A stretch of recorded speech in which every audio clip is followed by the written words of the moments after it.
Welcome to the BEASTwriter Family, where social media engagement is encouraged. I am your host, Ryan Sakamoto, and today we're going to be discussing my top 50 big board. We're also going to be breaking down what the Niners should do with their number 3 overall pick. There's now talks that they're going to move up to number 2. No surprise here.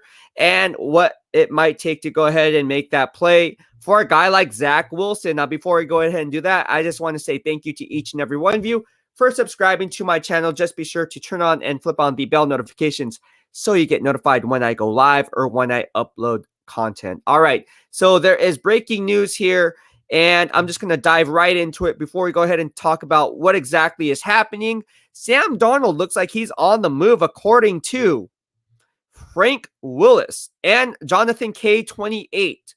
Jonathan K28 says makes the Panthers a trade back candidate. So obviously, if you guys don't know, Sam Darnold just got traded to the Carolina Panthers. This is breaking news as we speak right now. Sam Darnold going to the Carolina Panthers with GM Scott Fitter, who comes from the Seattle Seahawks tree. This is good news because ultimately people were saying, oh no, the Panthers are going to go after Trey Lance. And I just put out some stuff saying, that's not GM Scott Fitter's MO to go after a guy like Trey Lance. I put this out on Easter Sunday as I'm eating my food, and look what they just did. They just went and got Sam Darnold. So there you have it. Hucking Bolo from the BEASTwriter Family just saw breaking news. Darnold to Carolina. Here we go. Lunar Mystic from the BEASTwriter Family. I mean, he had the most responsibility than any other quarterback because the center is usually calling the protection and coverage, but Trey did, which is kind of impressive. Jonathan K28. All right, so let's go ahead and talk about how this move played out. Frank Willis from the BEASTwriter Family says, per Adam Schefter, Jets trading quarterback Sam Darnold to the Carolina Panthers for a 2021 6th-round pick and a 2nd and 4th-round picks in 2022 per sources. I think this is a great move for the Carolina Panthers.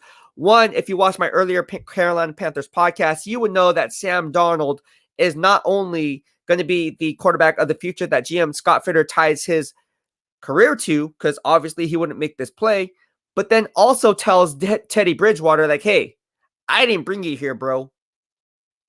That was Marty Herney's responsibility. And yeah, you're here for one more year, so we can't get rid of you, but you're only here for one more year. One more year. Just like Jimmy Garoppolo. One more year. One more year. So it's going to be interesting how this plays out. Again, this is why when I formulated my mock draft and people were saying, oh, the Panthers are going to get a quarterback, I said, no, they're going to go after cornerback Patrick Surtain Jr. That was my pick. Or Micah Parsons, pick your poison. It's going to be a defensive player. That's GM Scott Fitter's MO. We are seeing what I talked about today. And as we fast forward to what just transpired right here, good news for the Carolina Panthers. And again, for you Carolina Panthers fans, keep pounding. This is a great deal for you guys. I think you guys got a steal. I like Sam Darnold. And with GM Scott Fitter being the GM over there, and doubling down with that with Matt Rule as the head coach, and obviously got Joe Brady there, a lot of good things are going to happen with Sam Darnold as your quarterback. You guys should be happy with this selection on getting Sam Darnold. And Mel Kiper said it best. And I know some of you guys out there are like, oh, Mel Kiper is about 93% wrong. But hey, there's a reason he gets paid the big bucks and has been doing it every single year. And there's a reason why on draft season, you would rather watch what Mel Kiper says than as opposed to me. Some of you.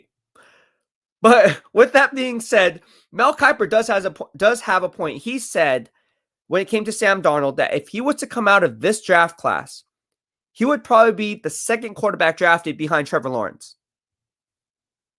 And I would somewhat agree with that. Now, maybe I like Zach Wilson a little too much, and I would, maybe Zach Wilson's a little bit higher, because let me tell you something. If I'm doing my big board, which I'll talk about a little bit more in detail later, Zach Wilson and not Trevor Lawrence is my number 1 quarterback in this year's draft class. Call me crazy. Go ahead, call me crazy. But Zach, my YouTube Twitter receipts don't lie. And do I get it right all the time? Absolutely not. But my analytics and based on my scouting evaluation process and how I do things, I've been watching film all day. Yesterday on Easter Sunday, I was spending time with the family, but then I was also on my phone watching pro days, watching game film, going back. I record all the college games in real time, obviously, and then go back, see my notes, and then I double check on what I saw. And then formulate my quarterback rankings. Zach Wilson, to me, has better critical factors than Trevor Lawrence. I'm just going to say that right now. Now, how will that translate at the NFL level? We don't know. Heck, if we all knew that, it'd be easy. Oh, well, okay, Zach Wilson at 1 or Trevor Lawrence at 2 or vice versa. Switch it. We don't know. But that's what, in real time, my analysis points me in the right direction to where Zach Wilson from BYU is the smartest play in this year's draft class. All right. Rashi says, Jonathan K. always bringing news. Good stuff. Jonathan K. is my Adam Schefter, Rashi. And you could be my Ian Rappaport. Lunar Mystic says, filed to ESPN, Jets trading Sam Darnold. Here we go. All right. So what does this mean? Well, Niners all day for 5. Zach on lock for Jets now. Exactly. Or Justin Fields. How crazy would it be? How crazy would it be? Now, who said this? Who's the one that said, well, the Niners might trade up to number 2 for Zach Wilson? Oh, what? Niners wouldn't do that because they already gave up 3 first-round picks and a third-round pick. And Joe Douglas probably told John Lynch who they were taking, so that's why Zach Wilson's going to be there. No. We are seeing what I'm talking about. And then Matt Miyoko now puts out, oh, the Niners might move up to number 2. Well, be in the know before you know. You heard it here first. What I say. I said there's a possibility, doesn't matter what the tradable assets are, that Zach Wilson could possibly be the 49ers' number 1 target. Right? Did I not? Or did I not say that? And people who were just trolling on and saying, you don't know what you're talking about, bro. Where are they now? Jonathan K20, I fully expect the Panthers to trade down with the Patriots now and recoup their draft pick. Interesting take. I like this. I like Sam Darnold going to the Carolina Panthers. Man, I'm going to do another follow-up podcast on this. Actually, no, I'm not. I'll just stay here as to why I like Sam Darnold. Sam Darnold, again, we talk about him making all the throws, standing tall in the pocket. He has great poise. He has great feet. He knows how to manipulate and leverage the pocket how he sees fit, letting the wide receivers that extra half second to get open off the top of their routes. He knows how to throw on the proper shoulder to the receiver in stride. Now what people are looking at is they're looking at film of him being on the New York Jets with the worst offensive line in football. And let me tell you something. No quarterback can have success without a shaky offensive line, let alone the worst offensive line in the NFL. Doesn't matter if you have Justin Fields as your quarterback, Zach Wilson, Trevor Lawrence. Doesn't matter. You're running for your life all day, every day on any given snap. So with that being said, Sam Darnold's going to do wonders in Carolina, and people are going to be like, oh, he revived his career. Oh, Matt Rule did a great good. Oh, Joe Brett. Oh, man. Look at Sam Darnold. He's really looking like the real deal. And that's why when people were laughing at me for saying Sam Darnold is not going to be a good quarterback, I said, look at the supporting cast. Who'd he had at wide receiver? Nobody outside of Jamison Crowder. And is he really a wide receiver 1? Absolutely not. And now you team up Sam Darnold with who? Let's peel back layers of the onion to get to the core, as I always like to say. Who is with him in New York? Oh, that's right. Robbie Anderson. Boom. Where is he now? In Carolina. Come on, guys. Let's do this. Let's talk football. Kevin Hart, Jets basically trade Sam Darnold for nothing. Yep, exactly. I like it. Jonathan K28, my guess is the Patriots trade 15, 46, and Gilmore for pick number 8. Interesting take. This is a hot spot for now a trade. Why? Because now the Carolina Panthers are not going to draft a guy like Trey Lance if he slips and falls that far, which is a likely possibility because when you look at how the draft board stacks up, people are talking about, well, there could be 4 quarterbacks off the board with the first 4 picks. That very well could be true. I don't see that happening because conventional wisdom and past behavior will tell us that does not happen. So if I'm going to be a betting man predicting on future behavior, my take is this. I think Trevor Lawrence, hey, everyone's set on Trevor Lawrence being the quarterback to Jacksonville, but I would not be surprised if Zach Wilson goes number 1 over Trevor Lawrence. Not saying it's going to happen, but don't be shocked if it does. Whoever that quarterback is, okay, put that aside. It's going to be Trevor Lawrence or Zach Wilson. And then at number 2, obviously, it's going to be Zach Wilson or Trevor Lawrence, whoever. So Trevor Lawrence and Zach Wilson will both go 1 and 2. The Niners, as I said, will get Justin Fields at number 3. Now watch it be Trey Lance.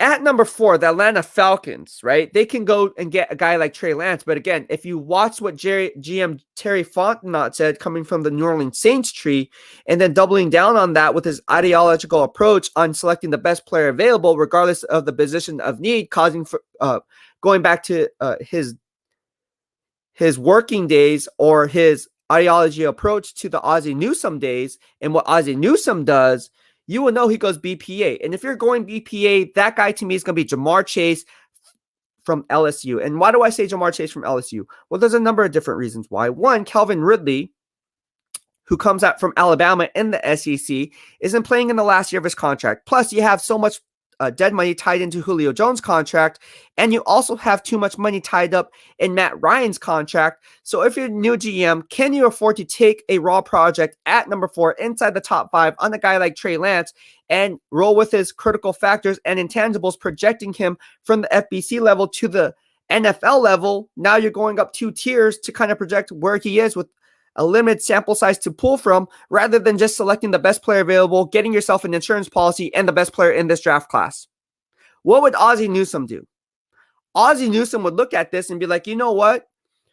I know we have Calvin Ridley. I know we have Julio Jones, but we're tied to Matt Ryan. He's not going anywhere for the next couple years anyways. So why reach for a quarterback to build for the future when he'll just be sitting behind Matt Ryan anyways? You might as well double down on those gains, make a strength a bigger strength, selecting the best player available, because when you do that, history tells us that's always the best play, or the better play, I should say. Argue with me on that one. All right, Mariah, how you doing today, Mariah? Charles, interesting. So that puts Horn back in play. Hey, Charles, a Carolina Panthers fan here in the BEASTwriter family, he has interesting points. He says Horn might be back in play. Hey, Charles, let me tell you something, bro. I think you guys might go cornerback Patrick Surtain. I think he might be available. Let's not get it twisted. Kyle Pitts is definitely going to go before the Carolina Panthers are on the clock. In fact, let's take a look at my mock draft, right? You guys want to know my hot takes, my mock takes? Let me give it to you. Trevor Lawrence is going to the Jacksonville Jaguars. At number 2, you have the New York Jets. They're going to select Zach Wilson. Number 3, you have Justin Fields. Number 4, I see them going Jamar Chase. Now, people don't have that. Hey, here we're sitting at April 5th, and I say they're going to go Jamar Chase as we see fit today. Cincinnati Bengals are not going to go offensive tackle there. You have Jonah Williams there. I think they're going to target Kyle Pitts. I think Joe Burrow is going to get a target, a mismatch nightmare down in red zone. It's going to help out the red zone efficiency. Kyle Pitts going inside the top 5 is unconventional wisdom, because when you go back and you look at history will tell us what? History will tell us that tight ends do not get drafted inside the top 10. Right? Let's go down the list. How many tight ends were drafted inside the top 10 over the course of the years?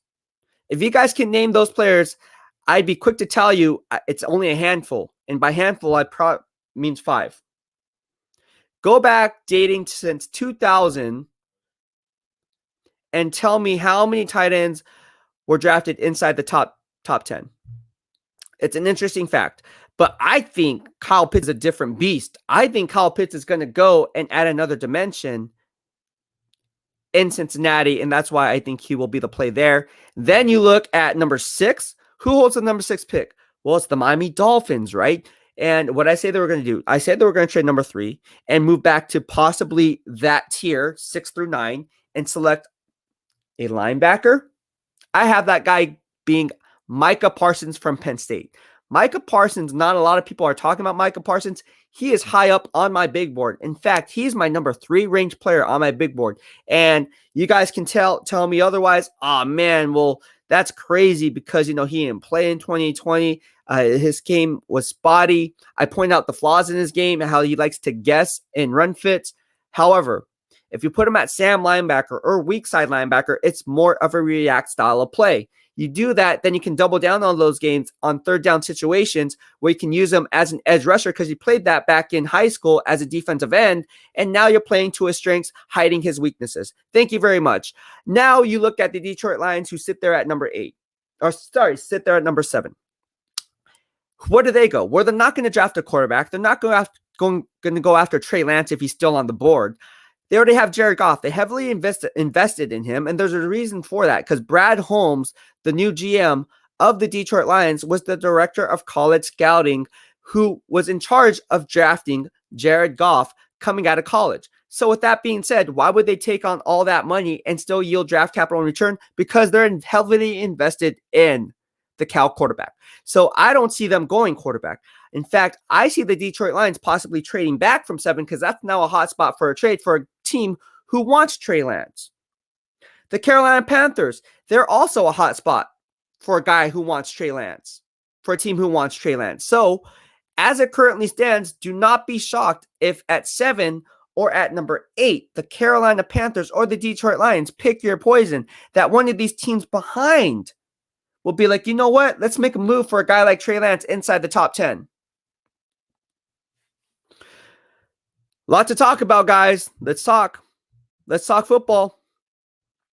All right. We have a lot of things to talk about today. A lot of things to talk about, and we're going to get started. All right, Jonathan K28.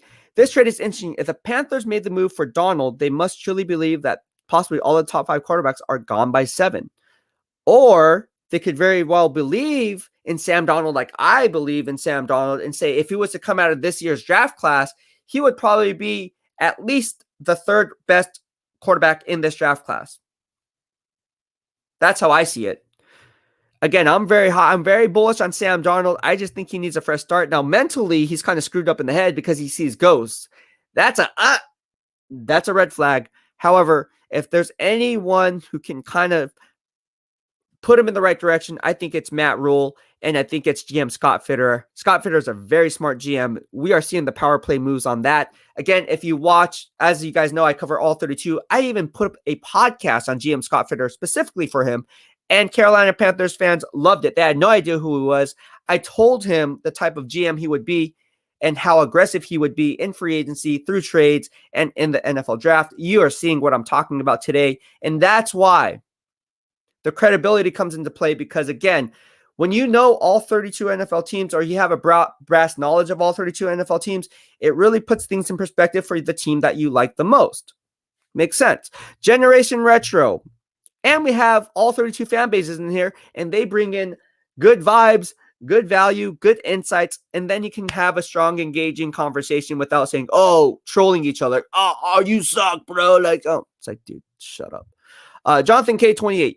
This trade is interesting. If the Panthers made the move for Donald, they must truly believe that possibly all of the top 5 quarterbacks are gone by 7. Interesting, yeah.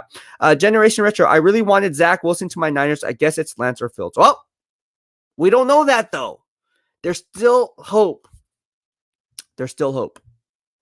Jonathan K28 says, what does this mean for Teddy? Well, he's gone after this year. That's what it means for Teddy Bridgewater. See ya. You're no longer the bridge gap quarterback, Teddy Bridgewater. All right. A lot of stuff to get into. Lunar Mystic says, nah, I'd rather watch you than Kuiper. Well, thank you. I appreciate that. And people were asking if I'm going to do a live stream on draft day like Mel Kiper on ESPN. And the answer to that is absolutely yes. I plan on doing that. I'm going to be watching NFL Network, ESPN in real time, as are you guys. And I'll be doing a live stream like this. So I'll be breaking it down. I'll have my notes. I'll have my cards. I'll have my big board up behind me. And I'm going to start breaking it down brick by brick on what each team should be doing and which way they should be drafting. And that way you can see my war room and what I think each team should go in based on how the board falls. It's going to be a fun one. I've been doing this since I was a kid. The only difference is I'm doing this in real time now, live. All right. Bay to Vegas said, you would bet your job on Wilson over Lawrence. Would I bet my job? No. But if I was a betting man, sure, why not? I'll take Zach Wilson over Trevor Lawrence. Give me Zach Wilson. Bold statement, right? 704 Charlotte Bell. My Panthers just got Sam Darnold. What do you think, bro? Hey, I explained it, man. I told you 704 bound Charlotte. Panthers fan, keep pounding. I like Sam Darnold. I think it's great for you guys. You guys should be extremely happy with Sam Darnold. Again, if he was to come out of this draft class. I agree with Mel Kiper that he would be probably the second ranked best quarterback coming out of this class. Number one for me is Zach Wilson. Number two would be Trevor Lawrence. Number three would be Justin Fields. So with that being said, I think Sam Darnold's better than Trevor Lawrence. And that's strictly talking as a pure pocket passer, going through progressions. What you see in Trevor Lawrence's game, what he adds that Sam Darnold doesn't, obviously, is the dual threat ability to be a home run threat. I mean, the guy is an athletic freak. And what is he clocked in at? 6'6", 6'7". He's freaking tall, right? So he sees over the line. You can't coach height. He obviously has that. And he has the critical factors you look for. For me, it comes down to what I would want in my system. And going to Carolina, I think that's just going to do wonders for Brady's offense. And Sam Darnold is a perfect fit there. All right. Gustavo Mejia says Joe Brady is going to bring the best out of. Yes, he is. Bunks from the BEASTwriter Family says Happy Darnold gets a legitimate shot at the Jets, received a nice haul in return. All right. Chris Sabato Sevilla says from the BEASTwriter Family, automatically Zach to the Jets. There you go. All right. 704 bound Charlotte bound. I don't know how I feel. Really sad mad because I like the extra picks next season. I like Sam Darnold, man. I'm telling you, I think Sam Darnold's going to do wonders. Obviously, you need a better supporting cast. I mean, I know you guys got Taylor Mouton there, who you guys franchise tagged, and then you have some other pieces there, but you guys need more. You guys lost Curtis Samuel. That was a huge blow. But you guys do have DJ Moore. I like DJ Moore. It's Moore season, bro. All right, so let's see what we got here. All right, if you guys want to chime in, go ahead and feel free to do that. But this is good news, man. This is good news for you Panthers fans. All right, Frederick Fernandez, if they get Wilson, are they trading Jimmy to the Patriots? Yes. If you watch my early, I know you're on Facebook, man. Do yourself a favor and go to www.youtube.com/BeastWriter so you'll be entered to win our Family Friday giveaways, which includes this 49ers Fit t-shirt, founding members t-shirt. I am going to go ahead and give away 2 of these, and your winners, the lucky winners will be announced for that every Friday, 2:30 p.m. on my live stream. So go ahead and do that. And getting to your question, I already discussed this on YouTube. I put all my content on YouTube. I don't go on Facebook, mainly just for the live streams. But if you really want to know what I have to say in real time or in hindsight, either or, just go ahead and go to YouTube. Get yourself an account. If you're on Facebook, obviously you have a YouTube. And just go to youtube.com/BeastWriter and then search whatever it is you want to know. I have 32 different playlists. There is a playlist section.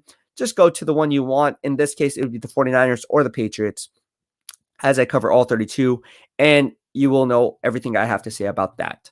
704 bound Charlotte says Joe Brady will leave after this season. Ooh, interesting. Vaughn Goodman from Facebook says Sam would have been good in San Fran. I believe it. All right. 704 bound Charlotte said, or 704 Charlotte bound, I should say, for another head coaching job or offensive coordinator somewhere else. John Oliver's creepy uncle said Panthers winning the Super Bowl now. I wouldn't say that. John. I wouldn't go that far, but I do like the move. Alex Faulkner says Robbie Anderson punching air right now because he thought he finally got away for Sam. Dude, I'm telling you, I like Sam. I think Sam's going to be good for Robbie Anderson. I really, truly believe that. Charles Jones, the 49ers need to draft Justin Fields. Got it. 704 Charlotte bound. We need to trade Teddy after June 1, $5 million dead cap for a draft pick this year. I take a 4th round pick. That could very well be the play, although I wonder if that's going to happen. Frederick Fernandez, I believe no matter who they draft, they'll keep Jimmy to groom him. The Niners are ready to contend now, and Jimmy has been to a Super Bowl. All right, Chris Dupas, 15. Yo, the Jets just traded Sam Darnold to the Panthers. Yup, exactly. What does the Darnold trade package do for the Jimmy market? Well, what does that do for the Jimmy market? Well, ultimately, there's no first-round draft picks involved, but you know the Carolina Panthers aren't going quarterback. So, ultimately, what it does for Jimmy Garoppolo's trade market is you're going to look at that and say, what's the comparables there? Well, you really can't compare Sam Darnold to Jimmy Garoppolo because obviously Jimmy Garoppolo has had more success.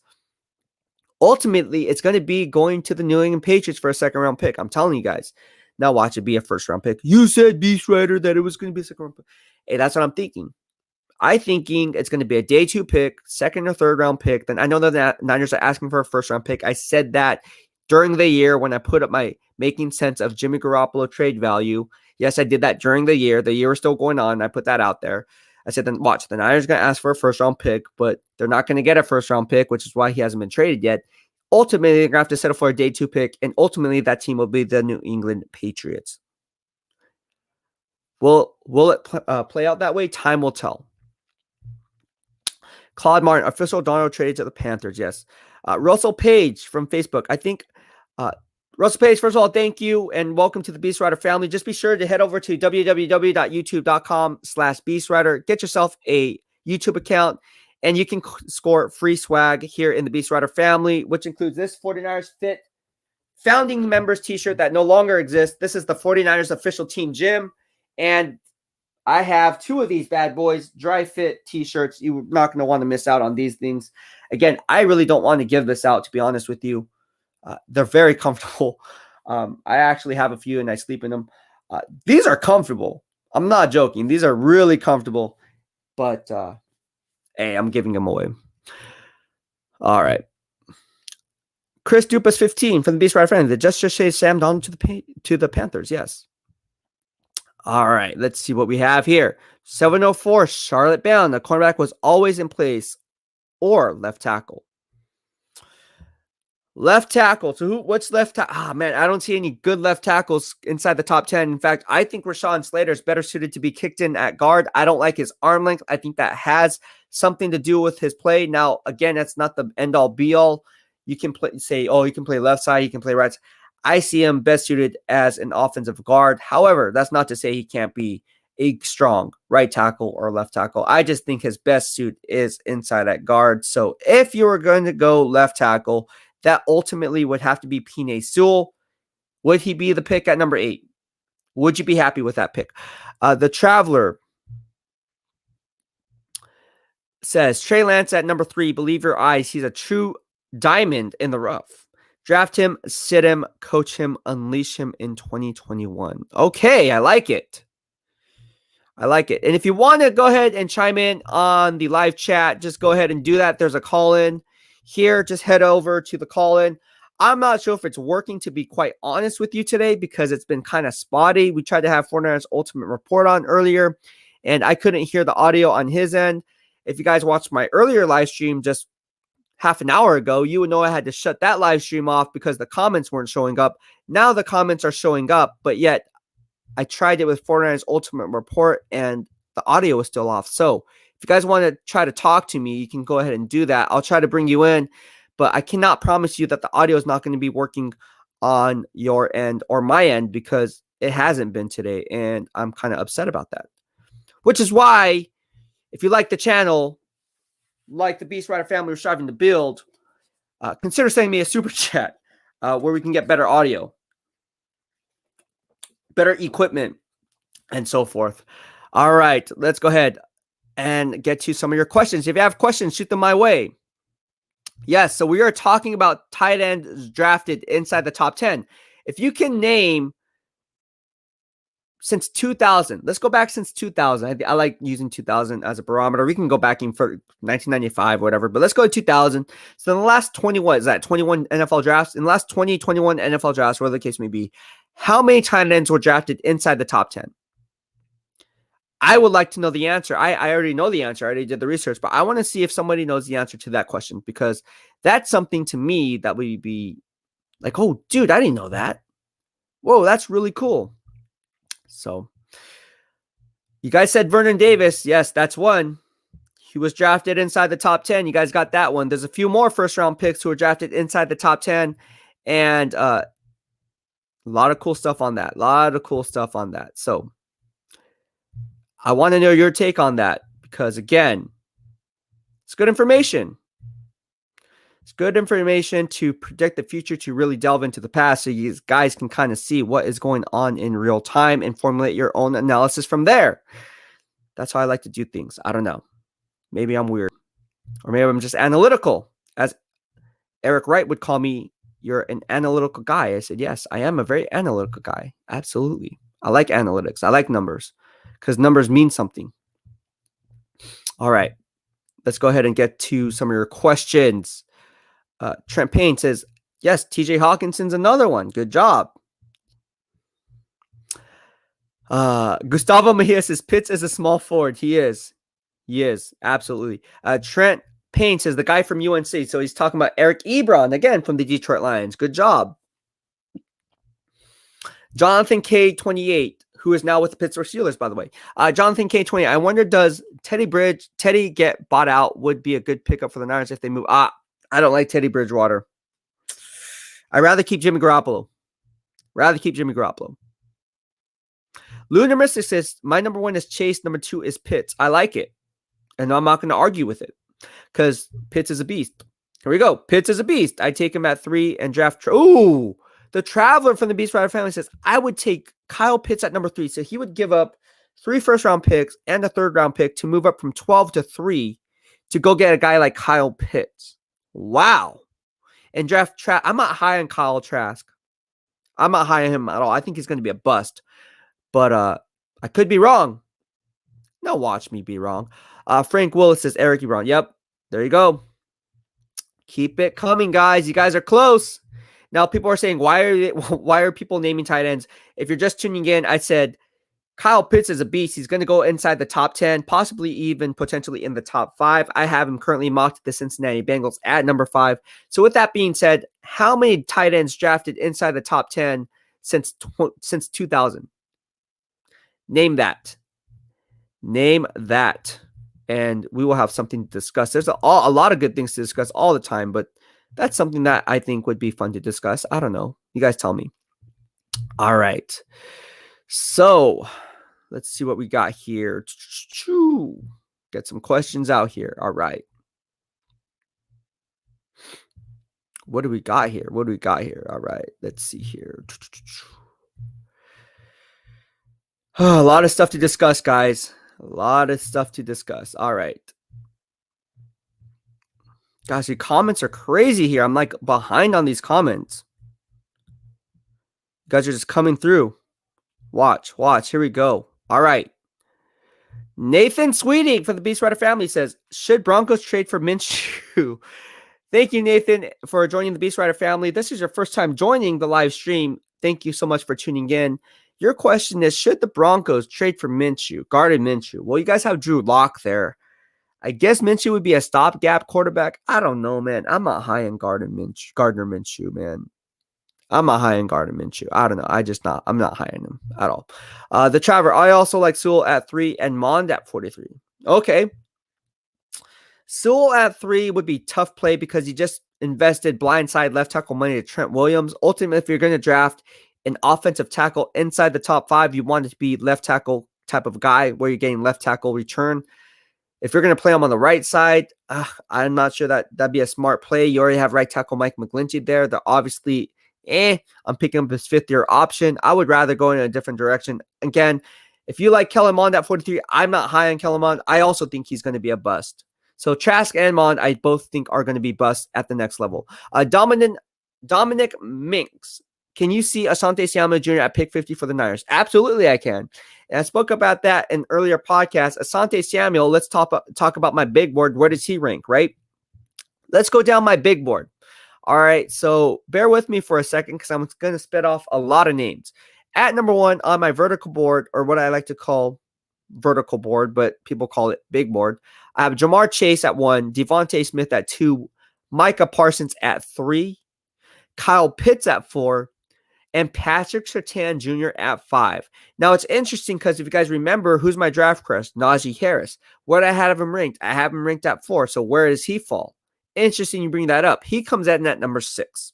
And then you roll into the quarterbacks. I have Zach Wilson at number 7, Jalen Waller at number 8, J.C. Horn at number 9. I love J.C. Horn, another one of my draft crushes. Penei Sewell at number 10. Trevor Lawrence comes in at number 11. So it's outside of the top 10. Justin Fields comes in at number 12. Travis Etienne comes in at number 13. Rashawn Slater comes in at number 14. Javonte Williams, another And final one of my draft crushes inside the top 50, clocks in at number 15. So he's a top 15 pick all day, every day. I like Javonte Williams at a UNC. He comes in at 15. Trey Lance comes in at number 16. Elijah Vera Tucker comes in at 17. Jamin Davis from Kentucky, who is a riser, clocks in at number 18. Kadarius Toney out of Florida, Kyle Pitts' teammate, clocks in at number 19. Mac Jones at number 20. Christian Barmore clocks in at number 21. Asante Samuel clocks in at number 22. Landon Dickerson clocks in at 23. Elijah Moore clocks in at 24. And Terrace Marshall, who is just on NFL Network today, clocks in at number 25. So that's my top 25 big board. What are your thoughts there? I'm telling you, if you guys look at that and listen to that or watch that, you will be like, where's the edge rushers? I told you this edge class is weak. I don't have an edge rusher in my top 25. Now watch me be wrong and some edge rusher like Gregory Rousseau or Jalen Phillips shines and has 20,000 sacks in his first year. I just don't see it, guys. If it happens, great. But time will tell, man. I just don't see it. And I put my money where my mouth is. I don't see an edge worthy of a top 25 grade. Now, let's peel back layers of the onion to get to the core. As I always like to say, what do teams do in free agency? Who do they target first? Edge rushers. Why? Because they're probably looking at the draft and be like, dude, this edge class is weak. Might as well get what we pay for in free agency. And if we have to overpay for a guy, we know the type of production we're getting because he's been in the NFL. We're not projecting NFL talent. We know what we're getting with a guy like, let's say, Trey Hendrickson, who had a breakout year, or Carl Lawson, who went to the New York Jets, or Hassan Reddick, who went to the Carolina Panthers. All right. Gustavo Mejia says, I appreciate your football takes. You actually have balls, unlike the media and certain 49ers journalists, to say that Jones isn't the guy at 3. Well, thank you. I don't think he's going to be the guy at 3. Now, watch me be real. I'm not afraid to put my analysis out there. My YouTube and Twitter receipts speak for themselves. So that's why I've been doing this for a very long time. And my track record speaks for itself. So when someone tries to come in and try to go sideways on me, I'd be, hey, everything's time stamped on social media. Go look. Who was my draft curse last year? Justin Jefferson. Who did I say the Niners should have drafted at 13 if they said put? Tristan Wirfs. What do they have to do with Mike McGlinchey? We don't know.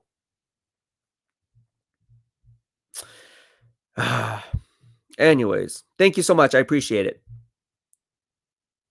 All right. Tommy Huxley says Kyle is trash, as in Kyle trash. Yes. JP, my man from the BEASTwriter family, says, will you do a post mock free agency? I feel like this year free agency will still be active post draft. Yes, I can go ahead. I do go ahead and do that. I do 3 mock drafts. I'm a little behind on that. I should be actually mocking up my final mock draft as we speak, but it's okay. I'm just going to go from 1 to final.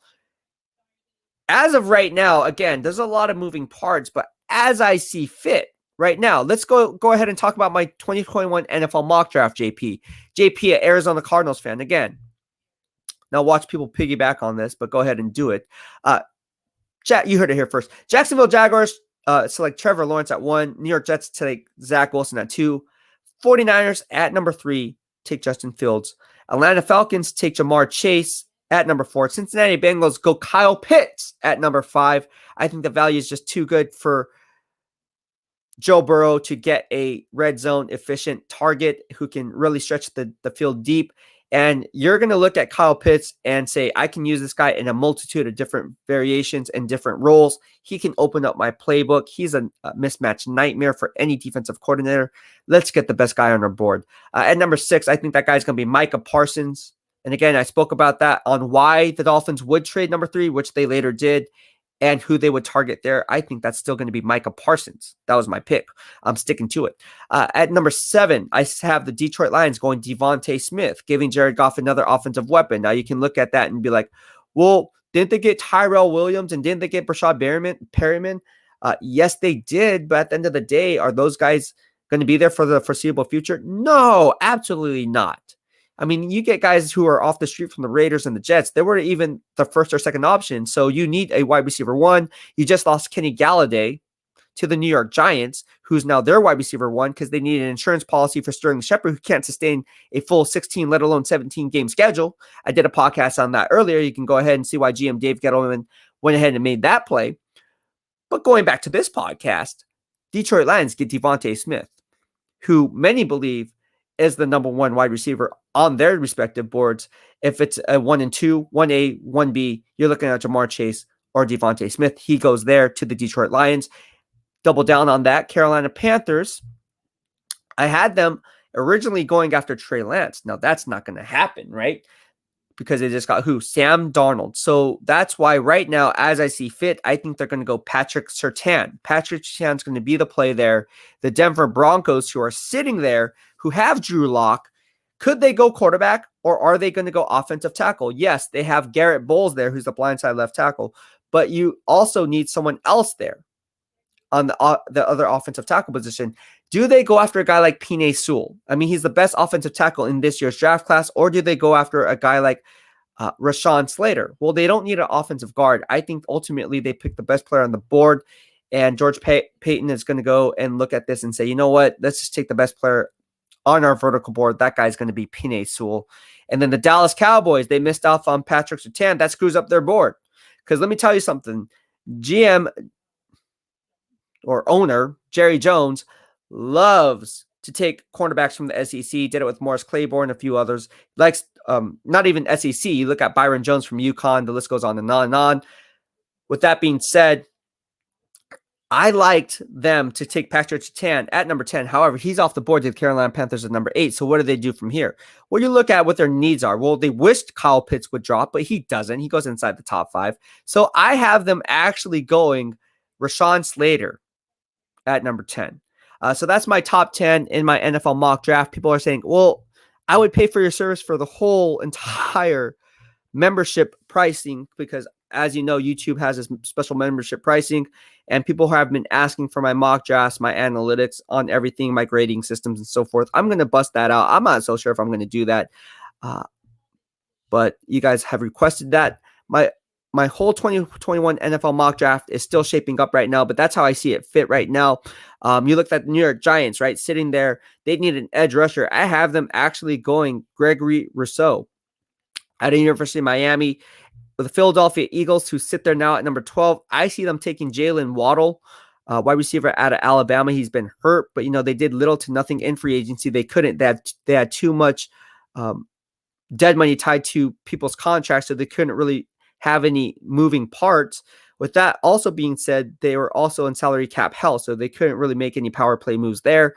At number 13, the Los Angeles Chargers. Go ahead, and I had them initially going after Rashawn Slater, but ultimately he comes off the board, like I said, to the Dallas Cowboys just a few picks earlier. You look at what they need, and I think that guy can ultimately be cornerback J.C. Horn out of South Carolina. Tom Telesco loves his South Carolina products. Melvin Ingram was another one, first-round pick, Gamecock. All right. A lot to talk about, man. A lot to talk about. And I feel like I'm just talking about a lot of stuff. Rashi says, Jim Trotter outlined all the first-round quarterbacks that haven't worked out.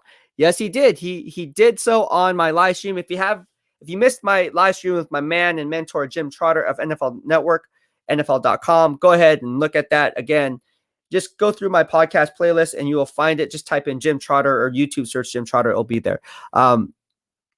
Yeah, he's talking about all these quarterbacks that never panned out. It's a lot of them, majority of them. All right. So Rossi's question, Jim Trotter outlined all of the first round quarterbacks that haven't worked out. Did all of those quarterbacks not work out because they were all bad or the teams couldn't develop them? I think it's a combination of both. All right. We're going to have Niners all day in here. Let's see if he can come. Oh, he just stepped out. I don't know why he stepped out. Niners all day 55. Come back in the chat, bro. I don't bite. Tommy Huxley says Pitts is better than Chase. Ooh. Okay. I guess time will tell. But it's a good take because I like Pitts a lot. I like Pitts. All right, let's go. What else do we have here, guys? Stanley Nagasako says, Aloha, brother. 49ers for life, bro. What do you think about the Roger Craig making it to the Pro NFL Hall of Fame? Do you think he can make it, please? Do you think he can make it? Please tell me. Aloha. Man, it's tough. I mean, if he would have made it, he would have made it already. Unfortunately, Roger Craig is on the outside looking in. Look, if he was on any other team during that era in the 80s, he could have. I mean, you're talking about the most versatile running back. He single-handedly changed the NFL game. I mean, wasn't he like the first 1,000-yard rusher and receiver in the same season? I mean, Roger Craig, gosh, and that guy was just a beast, number 33. I mean, you're talking about a beast, big thighs, just freaking. He would rather welcome contact than shy away from it and run in the other direction or run out of bounds. Roger Craig, to me, should be in the Hall of Fame. It's a shame that he's not. It's a shame that he's not. So ultimately, does he get in? I mean, I'm hopeful he does, but you would think if it would have happened, it would have happened already. All right. All right, let's go ahead. A guy called Ed says, could the Jets potentially like Fields or Lance more than Zach Wilson? Yes, absolutely. Absolutely. I mean, we really don't know what's going to happen. Everyone has Zach Wilson locked in at 2. Look, the week before the draft, you know what's going to happen. If you follow the draft long enough, you're going to figure it out. Everyone's trying to paint the picture and plug people with pens. What I mean by pens is instead of pencil, you're penning it in. Like, oh, Trevor Lawrence is definitely going number 1. Well, do we know that for sure? I mean, what if Urban Meyer likes Zach Wilson more, but no one knew about it? I mean, and there's no way for them to or reason for them to hide anything on smoke screens. I get it because they draft number 1 overall, so there's no business doing that.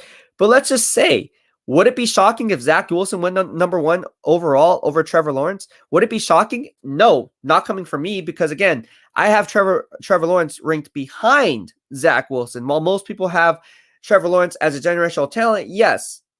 Okay, I can see that perspective. But for me, Zach Wilson, to me, I just think he's going to be a better pro. I just think Zach Wilson, under the right system, will be a better pro than Trevor Lawrence is. That's just my take. So would I be surprised if Zach Wilson went number 1? Absolutely not. Just go back to his pro day.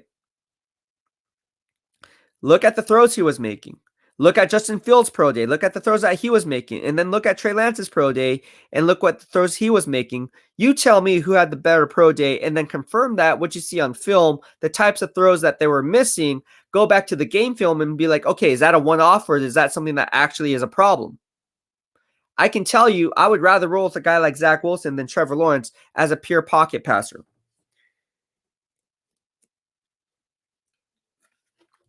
We all know what they can bring to the table as a dual threat quarterback. That's already a given. But from a pure pocket passer standpoint, someone who goes through his progressions, who would you rather have? I'd rather have Zach Wilson. Cerebrally, he gets it. Not saying Trevor Lawrence doesn't, but if you were to compare the two, give me Zach Wilson all day, every day. I don't know, man. That's just my take. Now watch me be wrong, and Trevor Lawrence turns out to be a 10-time first-team All-Pro. The next Joe Montana. All right. JT Conlon from the BEASTwriter Family says, Beast, would you trade the third? Well, first of all, thank you so much. Beast, would you trade the third pick, McGlinchey and Greenlaw, for the second pick for the Jets, trade Jimmy and the future second rounder for a future first from Denver? Wow. Let's get back to your first question. Would I trade the third pick plus McGlinchey, right? So third pick, let's talk about the tradable assets. The third pick overall, right tackle Mike McGlinchey, and Dre Greenlaw for the second pick for the Jets. Gosh. That's a tough one because, again, when you make a trade like that, you're going to have other moving parts who have to fill in. Who's going to take Dre Greenlaw's spot? I mean, Dre Greenlaw is basically your future outside linebacker. So who's going to take that spot? There's no one on this roster that can do that. And then you double down on that. Who's going to play right tackle? Who's going to take right tackle Mike McGlinchey's spot? That's 2 starting positions you're giving up. while just moving up one spot for the quarterback of your choice. Would I make that play?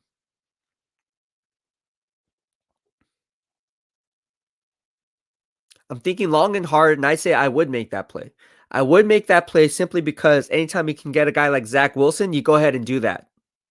So if Trevor Lawrence does go number one, and you're sitting there at 3, and GM Joe Douglas and Robert Saleh call me, and I'm GM John Lynch, and say, hey, we want Dre. We know you're not giving up Fred Warner, but we want Dre Greenlaw. We need something there. Would you be willing to give us Dre Greenlaw, and we need a right tackle because we have Mekhi Becton on the left side? Would you give us right tackle Mike McGlinchey? So we have 2 first-round picks there, and moving up one spot, you get your guy in Zach Wilson.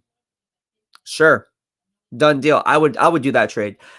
Second part of your question, would I trade Jimmy and a future second rounder for a future first from Denver? Yep. I'd do that in a heartbeat. I would do that in a heartbeat. Both to yes, and yes to both those questions. Or scenarios. Rashi, would the Broncos be a possible trade partner for Jimmy G if the Patriots trade doesn't work out? Yes, that could very well be in play. Look, Vic Fangio used to coach in San Francisco, so I'm pretty sure he still has connections there. Or Rashi, would the Broncos? Cardboard King says from the BEASTwriter Family, you think Carolina would still consider quarterback with their first round picks? No, I do not. I do not think that's not GM Scott Fitter's MO. I said this in earlier podcasts on descriptions below when people are leaving their comments. Look, everything that I said in terms of GM Scott Fitter has been spot on. If you want to see the podcast on that, you can go ahead and see that. But everything, look, that's not GM Scott Fitter's MO to go ahead and make a play for Sam Darnold and then doubling down on that at number 8 to go ahead and get a quarterback. Now, the only way he would do that is maybe if he did somewhat of like a sign-in trade or something. Like, let's say he drafts Trey Lance if he's available for another team and then picks up draft capital in return. That could work out. But I don't see them going after and keeping 2 quarterbacks on the roster where now there's a controversy and it creates somewhat of a toxic locker room dynamic. Because what if Sam Darnold shines, but then you drafted a guy at number 8 inside the top 10 who you heavily invested in, and you know he's your future because you don't draft a guy inside the top 10 to ride the pine for more than 1 year. It makes 0 sense to go ahead and keep both moving parts on your roster. That just is going to create a toxic locker room dynamic. And GM Scott Fitter being the first Panthers GM in 2021 in his first season there, I don't see that playing out. I think that'll just create more mess than gains. All right. Stanley Nagasako says, aloha, brother. 49ers George Kittle, tight end. Yes, but he wasn't drafted in the top 10. He was drafted in the 5th round, if I'm not mistaken. JT Conlon, Carolina should get Mac. That's the best place for him. Interesting take. Ultimately, I don't think that's going to play out. Now watch it play out. Generation Retro, Minshew is Uncle Rico in the flesh a lot. At least Uncle Rico can throw the ball a quarter mile. Wow. Uncle Rico. All right. Chris Sabato Savia, welcome to the BEASTwriter Family, says, #BEASTwriter, who do you take, Rondale Moore, Elijah Moore for 3rd slot wide receiver? Ooh, I would take Elijah Moore. I'm a little bit higher than Elijah Moore. I just broke down my top 25 big board. Elijah Moore was in that top 25. I like Elijah Moore a lot. I think he clocked in at number 24 on my big board. I do like Rondale Moore as well. He clocks in my top 50. In fact, he clocks in at number 27. Elijah Moore clocks in at number 24. So if you want a slot wide receiver, yes, take Elijah Moore or Rondale Moore. Ultimately, I have Elijah Moore just slightly above Rondale Moore, just 3 spots higher. But it's a damn close race. It's a damn close race. Tommy Huxley, thank you so much for your question. Tommy Huxley, I bet you I can throw the ball over the mountains. Rashad Eichelberger says, hey, what's up, bro? What's going on, my man? How are you? And welcome to the BEASTwriter Family on this happy Monday. All right, let's see what else we got here. SF 49ers. There's no way drafting Mac Jones. Yeah, there's no way they're drafting Mac Jones. I said that since day one. All right, let's go ahead. Stanley Nagasako. Aloha, brother. Do you think the Niners come back player defensive end Nick Bosa? Yes. Nick Bosa could definitely be the comeback player of the year in 2021. In fact, don't be surprised if Nick Bosa shines out, has 15 plus sacks, makes the whole defensive line look good. That's including Eric Armstead, my Dana Stubblefield 2.0. Javon Kinlaw says going to have 5 to 9 sacks. No one is saying that. Who out there is saying right now Javon Kinlaw is going to have at least 5 to 9 sacks next year? This guy is. And I am Javon Kinlaw's biggest inspiration. He told me so himself. Javon, I know you're watching because your family watches this. Dude, ball out of control this year, man. Prove me right. Prove me right. Because I got credibility on the line, bro. I need you to ball out. All right. Let's move on. But no, Nick Bosa is going to be a beast, bro. A beast, a beast, a beast. All right. Let's see what else we got here. A lot of questions. Trent Payne, where was Sewell going? Well, I have Sewell going to the Denver Broncos currently at number 10. That's where I see him being, or not number 10. They don't draft number 10. Draft number 9, excuse me. I have him being drafted number 9 by the Denver Broncos as the draft board currently stands today. Aram Singh from Twitter says, what's up, Ryan? What's going on, bro? How you doing? Trent Payne says, nah, beast, Rousseau falling. Yeah, man. I mean, Gregory Rousseau, to me, again, you got to look at the critical factors. While I don't have him inside my 25 top 25 big board or vertical board, my mock draft is based how I actually see the draft playing out. That's how we all do this. And or most of us do this, the smart ones anyways, because again, it's not who we want. I mean, we want, if we're just doing who we want, we would just go on the vertical board, but we're not. We're going based on, well, our analytics, our tendencies, GM biases, history. A lot goes into it. And let me tell you something. GM Dave Gettleman loves what? His hog mollies, right? Defensive front 7 players, guys who win down inside the trenches. Games are won from the inside out, not the outside in. That's GM Dave Gettleman's MO, even dating back to his days with the Carolina Panthers, right? He got guys like who? Star Lutulele, I believe he was drafted like number 14 overall. He got guys like K1 Short, right? He got guys like who was the other guy from Louisiana Tech? Vernon Butler in the tail end of the first round. He was very surprised that he would be there, sitting there. I, for one, was high on Vernon Butler coming out of Louisiana Tech. Got him. So when you look at what they like to do and then double down on that, what did they do last year at number 4? Went after Georgia left tackle Andrew Thomas. So you see the hog mollies that GM Dave Gettleman likes to go in. My analytics tell me he's going to go edge rusher and get the first edge rusher that he sees fit in his system off the board at number 11, or where they pick number 11, right? Gosh, I have to remember. I should memorize what each team picked. Yeah, it is number 11.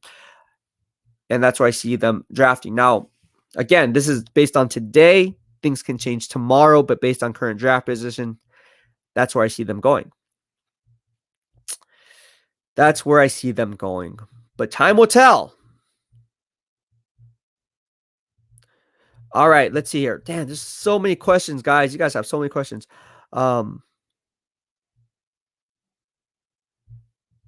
All right, let's see here. Gregory Rousseau is good, but not great. Oh, wow.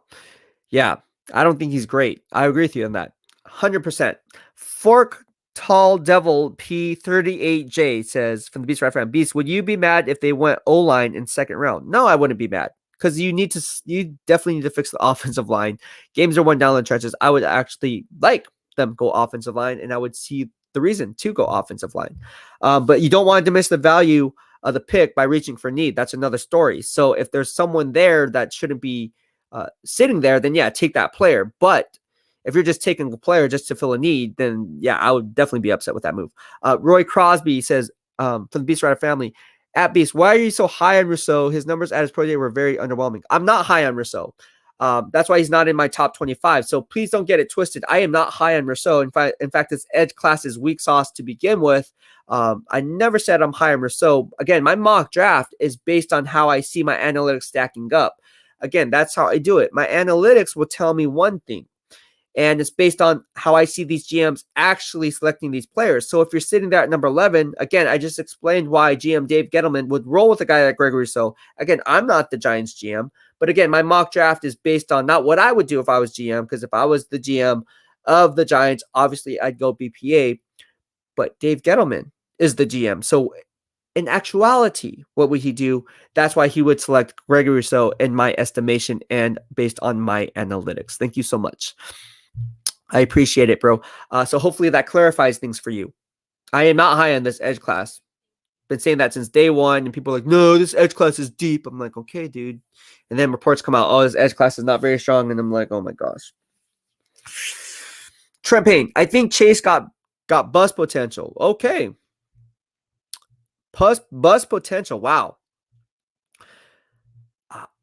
I think every prospect has bust potential, but I don't think Jamar Chase is going to be a bust at all. I covered that guy for 2 years, dating back to my days at Hot Mike. I covered LSU games. I have friends who are on the LSU coaching staff. I'm telling you, Jamar Chase is the real deal. Real deal. Aaron Singh from Niner fan, sorry, says Roger Craig deserves more than anyone. Nicest man, met him a few times. Yes, he is one of the nicest guys. Met him also. Gave me his contact number and email and all that good stuff, and said, hey, keep in touch. He knew about NinerFans.com, knew what I was doing when I was one of the team's beat reporters. He said, I really like your stuff. You really know your stuff. We should get in contact with each other. No, Roger Craig is a great guy. He is a great person and a great guy. Very humble. That's all I got to say about him. Ooh, Ernest says Craig was good, but not Hall of Fame worthy. Okay. Lunar Mystic says George Pickens will be big next year. Yes, George Pickens will be good next year. And Lunar Mystic is talking about the Georgia wide receiver. George Pickens is a beast. I like him. George Pickens is a guy who I believe is going to be a top 5 wide receiver, probably top 3 coming out of next year's draft class. I like George Pickens as well. Way to hit it on the nail. And again, for those who don't know, I have my own grading system, of course, but I also college every college game that I can. So I grade NFL games. I also grade college games. And George Pickens, the Georgia wide receiver, is the future in next year's draft if he comes out, which we don't know. What about Slim Pickens? Sanjo Sunny says, what's good, Beast? What is going on, bro? How are you doing today? Hope you're doing well. I know I am. We have a lot to discuss. We're going to have Jerry Yang on the show pretty soon on 2:30 p.m. on our live stream for Yang Mondays, so stay tuned for that. Leaving from the BEASTwriter Family says, Lance, most upside Niners don't have time to develop him. Ooh. All right. All right. JT Collins says you can still fish for those holes too. What holes are you talking about?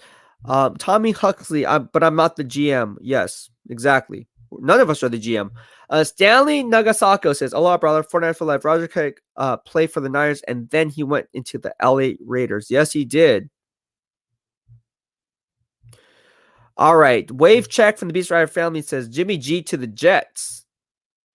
So you think Jimmy Garoppolo is going to go to the Jets? That's an interesting take, and I could see that playing out. Could they have moved Sam Darnold so they get Jimmy Garoppolo in return? I don't know. Could be. All right. Would you take the Darnold package for Jimmy Garoppolo? I would. I already talked about this in my earlier podcast. Again, if you watch my earlier podcast, you will know what I had to say. Just go ahead and YouTube search it. I don't know. You guys can YouTube search anything you guys want. So YouTube search literally anything you guys want. You will find anything I had to say on that in real time. All you guys got to do is this. It's pretty simple. Let me just put it there. Just YouTube search. Boom. Sam Darnold BEASTwriter or something like that. BEASTwriter Sam Darnold. And it will pop up and you'll pop up, and then you'll have everything I had to say about that. Just YouTube search BEASTwriter Sam Darnold to 49ers, whatever. Just like Google search, just use it as a search engine on YouTube. Just be sure to type in BEASTwriter first, and then whatever it is you're looking for, and things will pop up magically. That's how social media works. It's awesome. But yeah, thank you so much for your question. I break it down in there for you, Lee. Thank you so much, and I appreciate the love and support. All right. Tommy Huxley says, where's John Jay? I don't know. I'm waiting for him. But again, hopefully he pops in here. We're going to try to see if we can bring him on. The audio was messed up. It could still be messed up. We're going to give it a shot, though. See how it works. Rashad says 49ers might pull a slick one and draft a corner at 3. That could happen. I'm joking. That's not going to happen, obviously. Beast, would you be mad if Niners went O-line with second pick? No, I would not. I would not. My Rhino from the BEASTwriter Family, I keep wondering if Urban Meyer would take number 3 and Bosa for number 1. Now you get what you want. Bosa seems like a one-year wonder and the IR regular. Ooh. I know people are not high on Nick Bosa. I'm still high on Nick Bosa. Do not sleep on Nick Bosa. How many edge rushers of Nick Bosa's talent do you have? And while people are down on him because he had one down year where he was out for the remaining of the year, you guys are looking at the instant gratification versus the long-term gains. The long-term game is Nick Bosa could potentially be a Hall of Fame player. And if you trade a guy like Nick Bosa today, what are you banking on tomorrow? Who's going to fill Nick Bosa's shoes? Samson Ebukam? Really? Good luck with that. Kerry Hyder's already off to Seattle, so good luck with that. So who's your edge rushing presence? Again, if you take Nick Bosa out of the equation, I guarantee this 49ers defense would probably finish in the 20s. 25 maybe. Nick Bosa does more to that defense than you guys realize. I'm telling you. And I know people are spitting out stats saying, well, we have Nick Bosa and we still finished in the top 5 and top 10 in defense. Cool story, bro, but you also don't have who there? The second best edge rusher was just Kerry Hyder. Oh, yeah, he's off to the Pacific Northwest with the Seattle Seahawks up north. You think Eric Armstead can get it done with Nick Bosa there? No, because he's proven he can. He's Daniel Stellfield 2.0. So exactly, where's the pass rush going to come from? I would disagree with that, although time will tell who's right. But at the end of the day, man, I like Nick Bosa. I'd rather keep him. That's just my take. John Zach for the BEASTwriter Family. Davis, Winslow, Hawkinson, only 3 tight ends in the top 10, I think. Oop. Keep going, bro. Keep going. Keep going. You're close. Lee Ving says Mac, Donald, Bridgewater is 7 to 10 every year. All right. Trent Payne said he better or he's a bust. Lee Ving says Kinlaw might have a lot of sacks if they are behind in a lot of games. Yes, absolutely. Little Dude 7 says Javon Kinlaw. What do you think of Eric Stokes? Here we go with the questions. Now they're coming in hot. Wow, we have a lot of questions. What do you think of Eric Stokes? Mark Salas. I like Eric Stokes. However, am I high on him as some of these other NFL analysts and insiders? Absolutely not. However, I do like Eric Stokes. You could probably get him on the day 2 pick, and he would be a solid value there. Ultimately, again, the guys who I'm higher on obviously are Patrick Surtain. Heck, I'm not even that high in Caleb Farley, but I would take him as a day 2 flyer. I just pointed out my top 25 big board, and Caleb Farley doesn't even crack my top 25. He has back issues. That's a huge problem. That's a huge problem. It's a big red flag for me. But I do like Eric Stokes as a day 2 pick.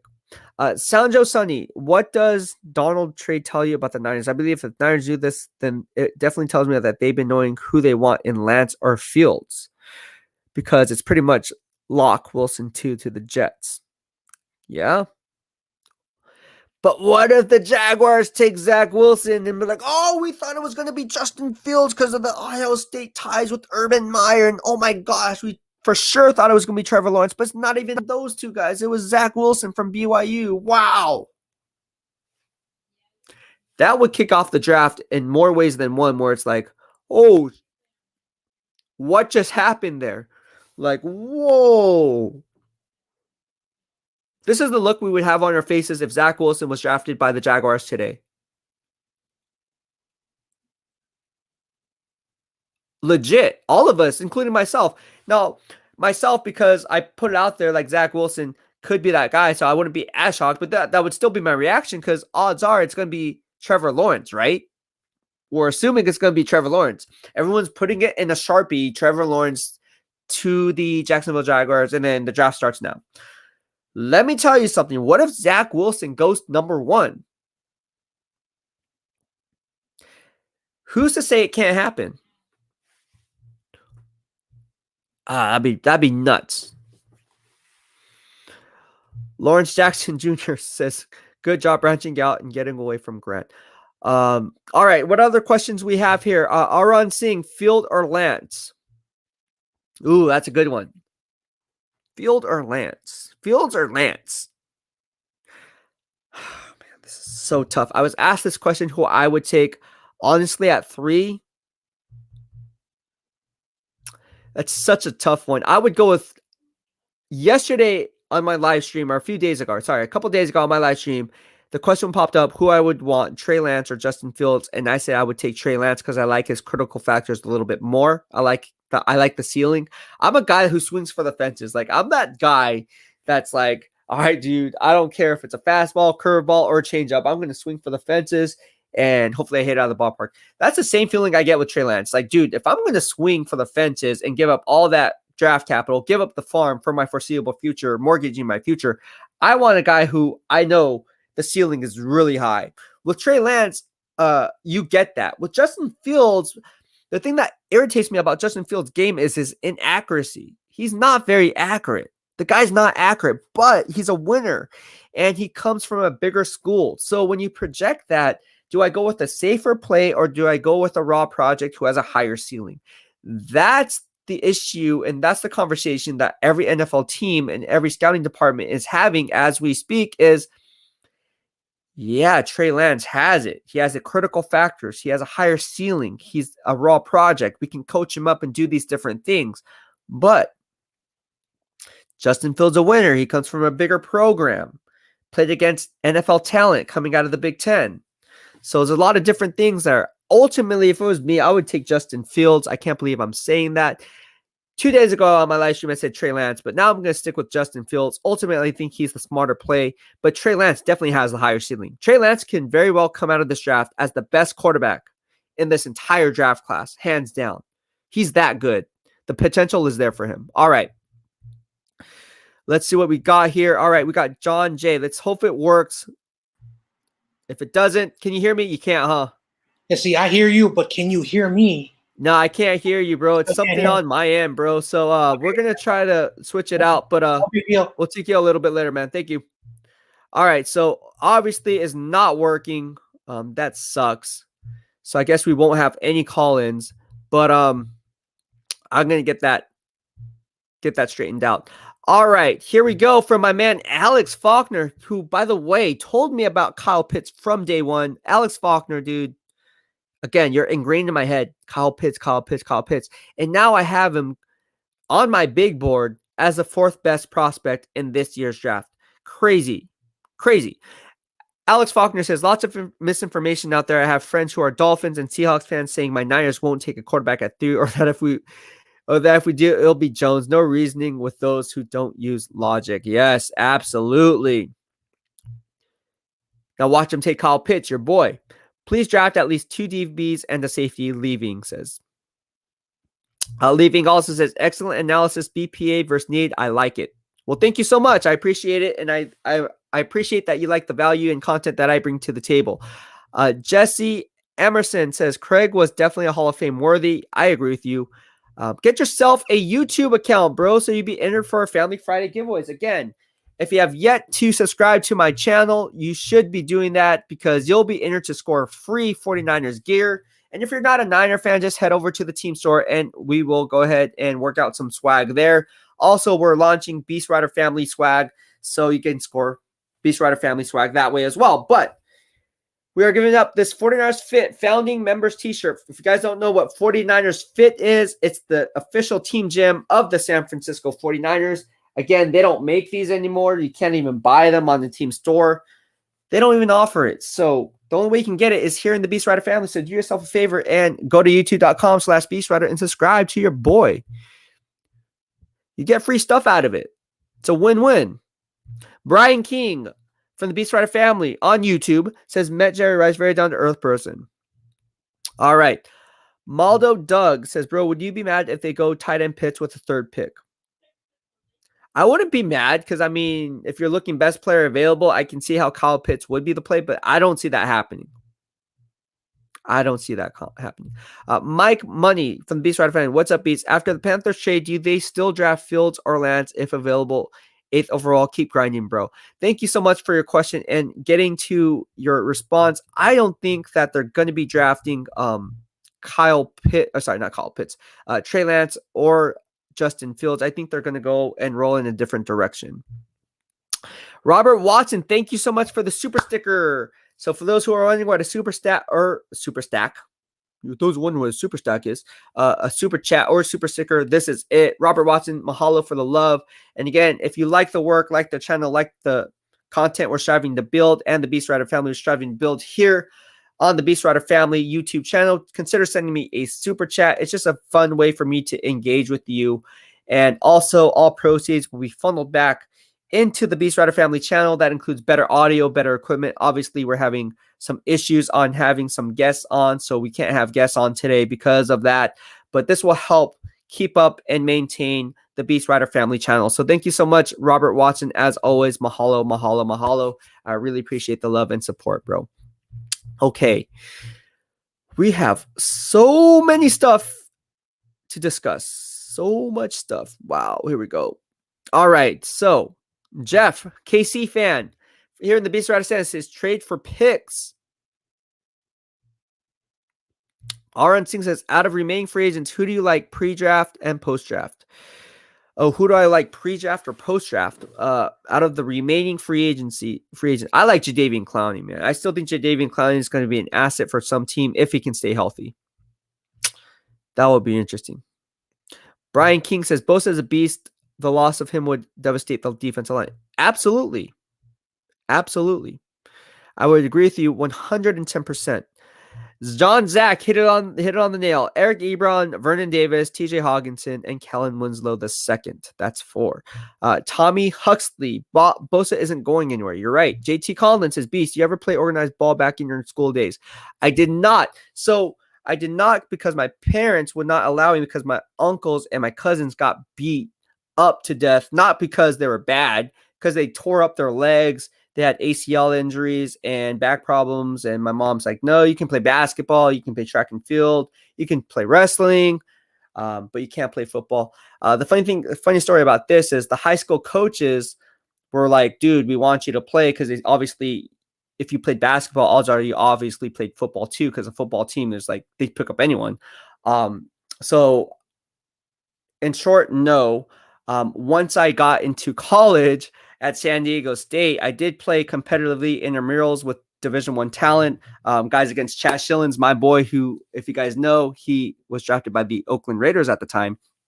And we would play football there, and that's where I really shined. The coach put me at defensive back and also slot wide receiver, and we would just go heads up and intramurals competitively with other D1 players, and we would definitely go heads up. I dislocated my shoulder a lot of times, but at the end of the day, it was all fun and games. And yeah, I wish I would have played in college, or sorry, in high school, because even my friends who played, like Otis Jones, I just talked to my boy Ricky Moon, Karis Bradford. We all played basketball again. I'm like, dude, you need to play football. You need to be on a football team, dude, because you're just so fast, dude. They can't stop you, bro. And I'm just like, dude, talk to my parents, bro. They won't let me. Just got off the phone with my boy Ricky Moon too. If you guys know, guys probably know who he is. If you guys look him up, just got off the phone with him, and we would always joke around like, dude, like basketball height matters, but football speed kills. And he's like, dude, you would have just been a stud, man, if you would. I was like, dude, I know. So, anyways. Long story short, no, I did not play organized football throughout my younger days and throughout high school. In college, I did play organized tackle football, and that's where I got my shine. That's where I played. And again, it was against D1 talent Daniel Kemp, who was in my fraternity, Koi Tokoyafu, who was also in my fraternity, D1 players for San Diego State. We definitely lit people up, and that was my time to shine. But no, other than that, no. The answer is simple no. I wish I did, though. Parents wouldn't let me. They said, you're too small. I'm like, dude, no one can catch me. Interesting story, right? All right. My Rhino, thank you so much for the super sticker. I appreciate the love. JT Collins, that's dope, brother. Still a great experience. Yes, it's still a great experience, but man, I wish I would have played high school football, man. I'm telling you, I would have been a better high school football. And the funny thing about this whole story is I got a lot of stories. And if you're watching, I know a lot of my high school friends are watching this, but even my friends who played high school football for the high school team, whether it be Piedmont Hills, Independence, you name it. We would actually have backyard football games, tackle football games with all the high school football players, and they couldn't tackle me. Like legit, like I'd be having a punt return. Everybody would let 4 people go and then just hit the second and third levels because they know I just make those guys. I was like the Dante Hall, dude. I'm telling you. There is videos. There is videos. I got to find those videos, but there are videos. And I loved inflicting pain. A few of us got concussions. We weren't wearing helmets, which is like looking back, it's like, dude, we're crazy. Yeah, so some people went to the hospital. It got kind of heated sometimes, but it was all fun and games at the end of the day. We just love football. And we would play at Piedmont Hills. We would play at the local parks here. Independence, of course. Gosh, it was fun. Looking back, fun times. All right. Stanley Nagasako says, Aloha, brother, 49ers for life. Bro, mock draft number 3, Jones or Book. Aloha. I like Mac Jones over Book. Ian Book. I'm assuming you're saying Ian Book. Brian Chappell says, Sam Darnold was just traded to the Panthers. Yes, he was. JT Collins says, I played high school, went to the same high school. Brandon Marshall, he graduated class of 03. I'm class of 07. Oh, okay. You're class of 07, man. You make me feel really old. So if you're class of 07, I graduated San Diego State in 07. Oh, so you're a class of 02. So you're high school class of 02? I'm high school class of 02. All right, Trent Payne. My parents said, play whatever you want. Just get out.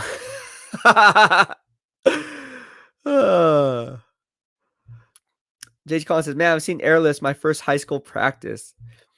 Yeah, it was so fun. Thank you so much, my Rhino, for the super sticker and super chat. Mahalo for your generosity. I appreciate the love and support. Thank you so much. We're going to have Jerry Yang. I'm going to just hit him up right now, see if this guy wants to come on the show. He's supposed to be on at 2:30 p.m. on our live stream, and we're just going to go ahead and talk about that. Let me just hit up my man Jerry Yang and see if he's ready to hop on the show.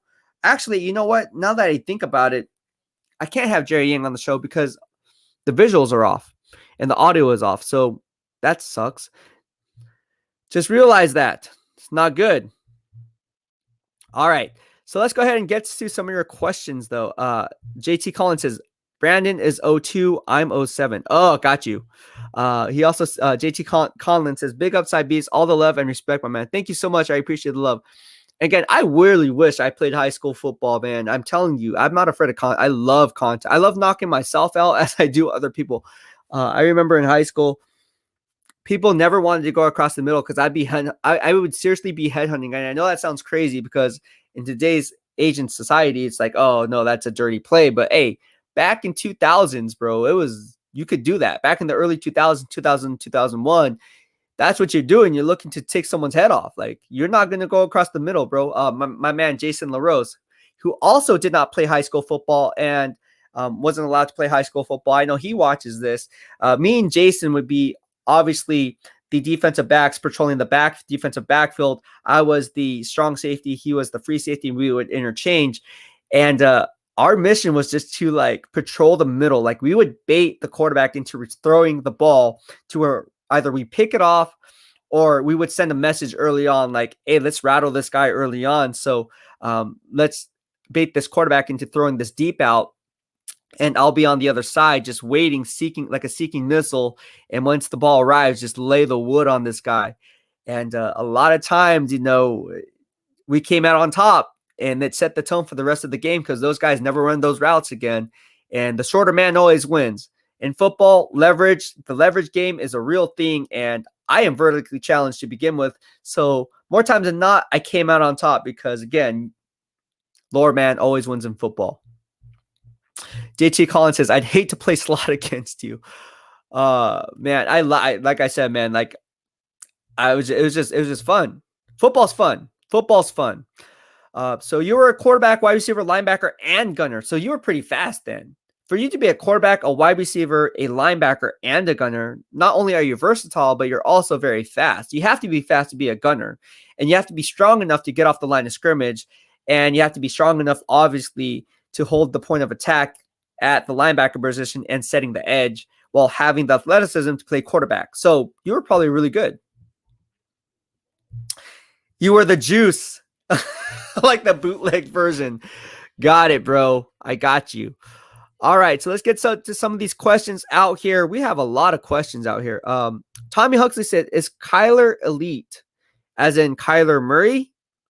Is that your question, as in Kyler Murray?" Interesting. All right, Jesse Emerson from Facebook says they need to move on from Garoppolo. I was a huge fan, but if he can't stay healthy, he's worthless to us. Yeah. How many of you guys actually want Jimmy Garoppolo as your quarterback? That's what I want to know. I mean, honestly, do you guys really want Jimmy Garoppolo as your quarterback? It's tough. It's tough. Mike Money says, oh no, I already answered that question. My bad. But yeah, it's just really tough. Do you guys want Jimmy Garoppolo or not? That's what I want to know. Do you guys want Jimmy Garoppolo or not? Just low level pickings. Really, I was okay, but had the bull rush. Dude, you must have been strong then. You had to be strong. Mariah, how you doing, Mariah? This is my girl, Mariah. Follow her on her own podcast. Look at her new avatar. I love it, Mariah. I was going to reach out to you actually today. I saw you post this up on, I saw you post a tweet or something, and I saw this and I was going to comment. This is awesome. I like your avatar. I really do. So she says, I want Jimmy Garoppolo gone. And Mariah's been saying this since day one. She's not a fan of Jimmy Garoppolo. Mariah, tell me why you're not a fan of Jimmy Garoppolo. Hey, I'm with you. I think Jimmy Garoppolo needs a fresh slate. I think he will do well in another scenery, but it's not going to be in San Francisco. It's not going to be in San Francisco. All right, let's go ahead and break it down. You guys wanted to know, again, my mock draft. So I already talked about picks 1 through 10. Or excuse me, 1 through 11, with Gregory Rousseau going to the New York Giants. I have the Philadelphia Eagles at 12 going with Jalen Waddle. Obviously, the Los Angeles Chargers, I think they're going to go cornerback. I see them selecting J.C. Horn. The Minnesota Vikings get Elijah Vera Tucker from USC. All right, at number 14. The New England Patriots, if they don't do anything at quarterback, if they don't trade for Jimmy Garoppolo, if they're sitting there, can they get a guy like Trey Lance?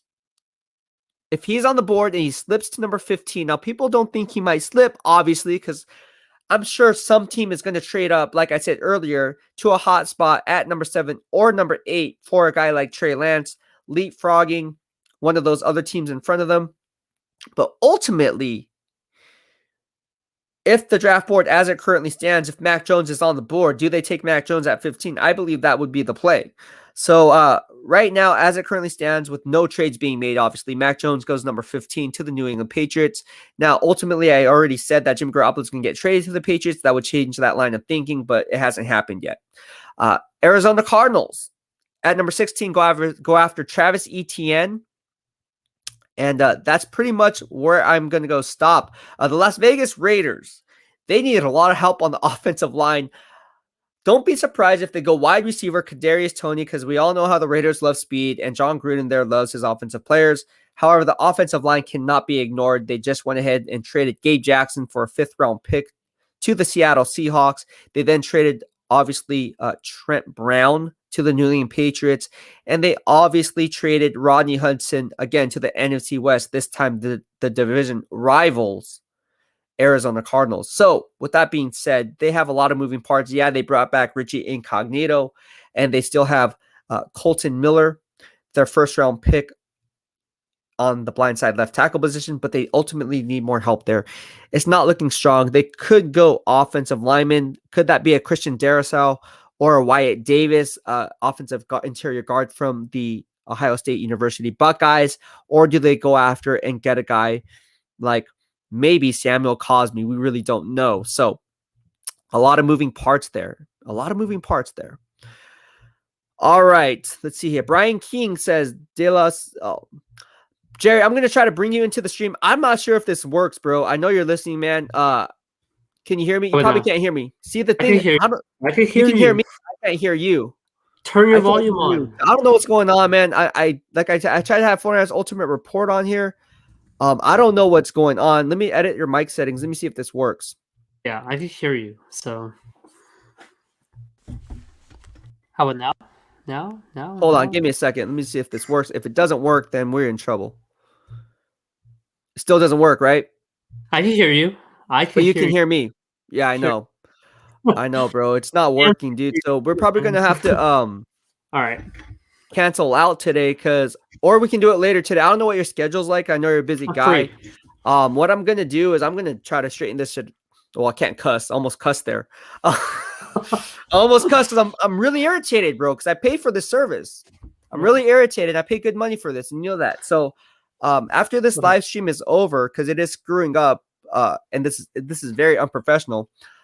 We're gonna go ahead. We're gonna hop. I'll take you out, and then if you have time later on tonight, I gotta hit my workout in. My coach is watching this. He always watches my podcast and says, gets mad at me. But then I would like to have you on if you're open to it. If not, we can Okay, maybe do that's it fine. on a different day. Maybe tomorrow for Taco Tuesdays, I'll have you on. Okay. But we definitely want you on. I mean, this is just an issue on my end, and again, I apologize. It's very unprofessional for one. No worries. So I apologize for that, All right. and there's no way around it. All right, thank you so much, All man. I right. See appreciate ya. it. All right. Brian King, De La Salle produced a lot of talent in the Bay Area, one being Keyshawn Johnson. All right, Rashi, pre-ACL Jimmy was really good. Post-ACL, really bad. No confidence, or his knee never really got better. Yeah, absolutely. Trent Payne says, not a fan of Jimmy, really. Thank you. Get similar skill set and a cheaper one. Stanley Nagasaki. Nagasako, excuse me. Nagasako. Aloha, brother. 49ers for life, bro. I graduated in McKinley High School, played football there to 74. Hey, there you go. Okay. Right on, bro. 49er faithful say, agree, Trent. 49er Giant Warriors, thank you. We need a speedster at wide receiver. Make a bigger strength. I like it. Now, who would ultimately would be that guy? Because you have Deebo Samuel, you also have Brandon Ayuk, who I absolutely love. I think he's a wide receiver one. You don't draft a guy in the first round, trade up in the tail end to the first round to draft a guy like Brandon Ayuk to be a wide receiver two. He's definitely the wide receiver one. You got Deebo Samuel there, and then you bring in a guy who's a speedster at wide receiver. Who would that be? Who do you like? Butters49 from the BEASTwriter Family. What up, Bees? I think the Jets are going to trade for Jimmy Garoppolo before they pick in the draft. Yes, especially now that Donald is gone. Wow, interesting take. If they take Jimmy Garoppolo, gosh, dude, I'm telling you, then I'm going to have to be at the gym, see this on NFL Network, rush back home, break the news, and then break down my analysis for all you guys so we can go ahead and discuss this as one BEASTwriter family, and we can all formulate our opinions and talk about it. That's going to be a lot of fun. That won't be a lot of fun because obviously my pre-workout would be hitting, and I'll be all jittery. Like you guys see some of me. Sometimes I'm just like all this, like all like what's going on? My pre-workout's hitting, but ultimately that could happen. What if Jimmy Garoppolo gets traded to the New York Jets, guys? But what would it take? So let's peel back layers of the onion to get to the core, right? What would it take to move on from Jimmy Garoppolo? Logically, realistically, what would GM Joe Douglas want in return?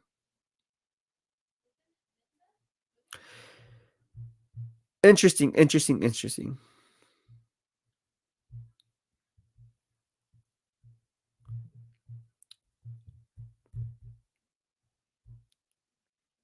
All right, let's go here. What else do we got here, guys? All right. Trent Payne says, if you trade for Jimmy, pay him $25 million and gets hurt, that's how you lose your job. Yeah, I can see that happening. Absolutely. And I would agree with you there. All right. Let's see here. What else we got here? All right.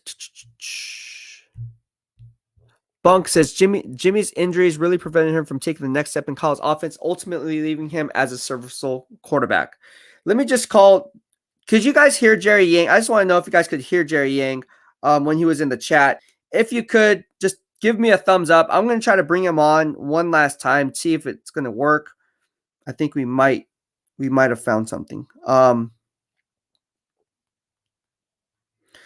want to see if it's going to work. If not, at least we tried. All right. Rashi says, Comic grab myself. Lots of island representation. There you go. Aloha. Gary White Wilson is going to the Jets. It's between Fields and Jones. Okay. Yeah, okay. From the BEASTwriter Family. Don't just got 2 first-round picks like number 23. I don't think about that. We can get a first-round pick. The Jets, second and a 1-round pick. Okay. 49 Giant Warrior says Jimmy G and this year's third to the Jets for next year's 1. Interesting take. All right. Project Max says, was it 23 tight ends since 2000? I want to know how many tight ends were drafted inside the top 10 since 2000. Inside the top 10. Not how many were drafted in the first round, but inside the top 10.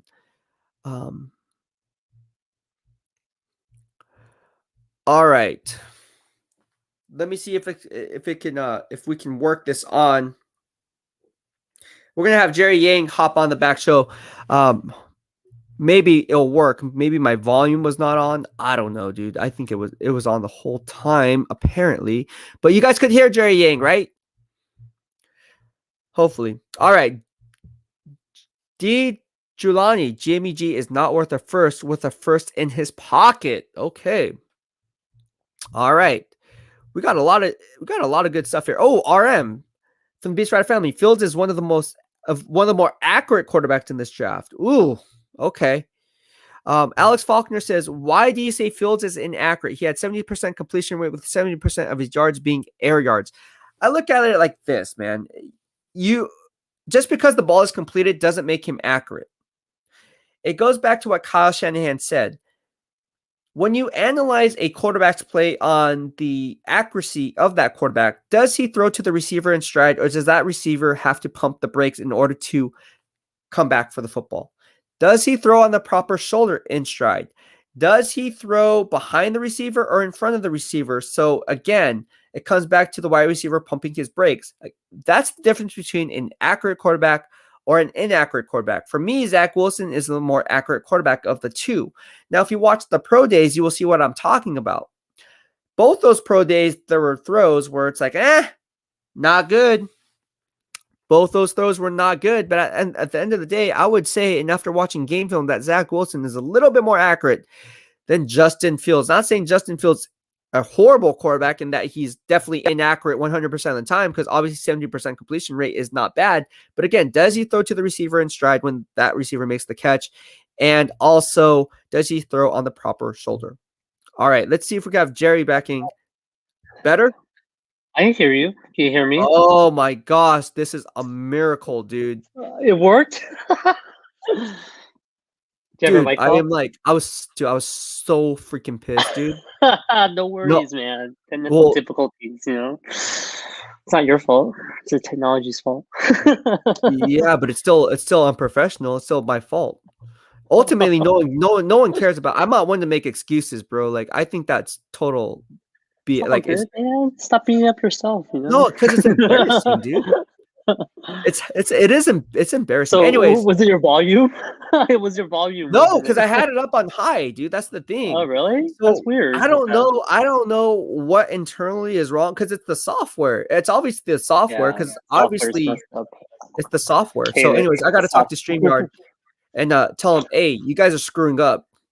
Yeah, you're paying them, right? So you have to. Well, customer service. Yeah, I pay for the service, dude. It's not like it's cheap. Yeah. All right. Totally. So let's go ahead and break it down. We have Jerry Yang, co-host of the MJ Sportscast, also known as the Yang and Tang Show or Tang and Yang Show. Thank you so much, Jerry. Appreciate you coming on to the show. Let's go ahead and talk about the trade that was made earlier today. Yeah, that was crazy. What do you think about that? That's crazy, man. I think that pretty much locks in a quarterback to pick. It's probably going to be Zach Wilson, I think, unless somehow Trevor Lawrence doesn't get picked number 1. I think they'll obviously go for Trevor Lawrence if he's there, right? Right. So most likely it's going to be Zach Wilson, which means I think the Niners, Trey Lance, Mac Jones, or Justin Fields, the top 3 guys are available. I personally think they're going to take Fields still. One of the things I was thinking about is, it's kind of red flag if the Niners traded to get the number 3 pick and then now go, okay, I have to decide who to get now. It's more like, okay, we want this guy. let's try and get the number 3 pick. That seems more like what a professional organization should do, right? So to me, it's either they're lying or they're really dumb, right? Stupid or liar, because they're disorganized and stupid by just getting 3 pick and worrying about it later, or Yeah. they're lying to everyone. So Right. I don't know. I think it's a smoke screen. I do like Trey Lance too, like everyone else, but I just feel like he's so raw and there's not enough tape on him that I don't see the organization gambling on Trey Lance as their future. And because they're gambling for their careers as well, right? Both Kyle and John have to hit on this pick, I feel like, or else they're out of there. I agree with you 110%. No, I said it on day one. I think Trey Lance has the highest ceiling of any quarterback in the draft. He can very well come out of this draft class and be the Hall of Fame, the best of the best. But again, we're projecting, right? We're projecting every year. We project these players to be certain types of players. And Jim Trotter of NFL Network, my mentor, came on the show and he actually broke it down. Yeah, hey, look, that was a good show. Quarterbacks actually, thank you. How many quarterbacks actually panned out? Now, I'm not saying any of these quarterbacks will not pan out, but history would tell us that they don't. Yeah. More times than not. So with that being said, Trey Lance has the highest potential of any quarterback in this draft. I will say that. But again, I'm going to piggyback on what you said. And what I've been saying all along is you don't trade up from 12 to 3 hoping on a hope and a prayer that this guy is going to turn out to be the guy. Because you're projecting a player from a lower college conference or division to then project at the not only the NFL level, but let alone, let's say, the Big Ten level. So when you do that, how well are you really going to be, right? Like how well is that really going to translate with a small sample size to pull from? This is where things get really, really shaky. And it's just like, yeah, we like the critical factors. We like the pro day. He has the strongest arm of any quarterback in this draft class. I would argue that Trey Lance has the strongest arm of anyone in this draft class, hands down. The thing for me, again, it comes down to exactly, we just lost Jerry Yang there, but it comes down to exactly what exactly are we getting, right? So we really just don't know. Stanley Nagasako says, "Aloha, brother. I can hear your guest very good, and I'm from Honolulu, Hawaii." Okay. What high school did you go to? I want to know what high school you went to. That'd be interesting. What high school did you go to, man? All right. Peter Moore, Jets just traded Darnold to the Panthers for 3 picks. Yes, I saw that. All right, we're going to bring in Jerry. I don't know what happened there. Jerry, can you hear me? Yeah, I think we lost the internet. Yeah, I can hear you. Can you hear me now? Yeah, what happened, bro? That's your end, right? That's not my end. Yeah, that was my end. My wireless dropped for a second there. I was going to go to StreamYard, be like, dude, now I'm having people dying off on my show. They get booted out for no reason. And I'm talking to myself like, hey, Ryan, how you like this? Hey, Beast, what's going on? Like, hi, Beast. Beast, meet Beast. multiple, anyways. Yeah, that was my bad. Okay, sorry. Yes, so Trey Lance, no, I think it's just too raw. It's a big risk for them. And I think if they do pick Trey Lance, they would have to be, I think they would force themselves to have to keep Jimmy G. Because I don't think they trust him as a day one starter. So are they really going to go that direction, or are they really going to trade Jimmy G to the Patriots? In that case, I feel like they need the Justin Fields, maybe even Mac Jones might be more developed, right, to start day one. So we'll see how it pans out. I think it's really up to what the Jets do still. I don't think Zach Wilson is a lock at number 2 yet, but we'll see. All signs are pointing that direction. And I think what was interesting is I was looking at the Vegas odds of who the Niners will pick. Can you guess who's favored? Mac Jones. That's right. Mac Jones plus 140, right? So that means that's a lot of odds. And the next one's Justin Fields at plus 160, and then plus 180 is Trey Lance. And then after that's a huge drop after that, right? It's like plus 500 Pitts or something like that. So I think if Vegas tells us anything, I don't think they know. That's why the odds are, even though Mac Jones is favored, it's so close that Explain the odds to people. Sure. What plus 140 means. Plus 140 means if you bet $100, you'll win back $140 of the hits. So you want that number to be as high as possible if it's plus, right? If it's minus, that means you have to bet, whatever the minus amount is to win $100. So if you say plus 140 versus plus 150, plus 160, that's super close. Those are $10 difference, which in Vegas, that's like nothing, right? Like people people Yep. just throw that out. They don't Right. care, right? That means those three are really the top three, though, that Vegas thinks is going to happen. And Zach Wilson and Trevor Lawrence aren't even on the board. Like you can't bet on them, right? So that's that says volume. Who's not on the board? Sorry, who's not on the board? Zach Wilson and Trevor Lawrence are not even on They're the not Vegas even on. boards for They're not even on the yeah board. for number three. You can't bet on it right now. so which tells you a lot, right, of what Vegas thinks. I mean, it's not going to predict the future, obviously, because Vegas wants you to get it wrong, right? So Right.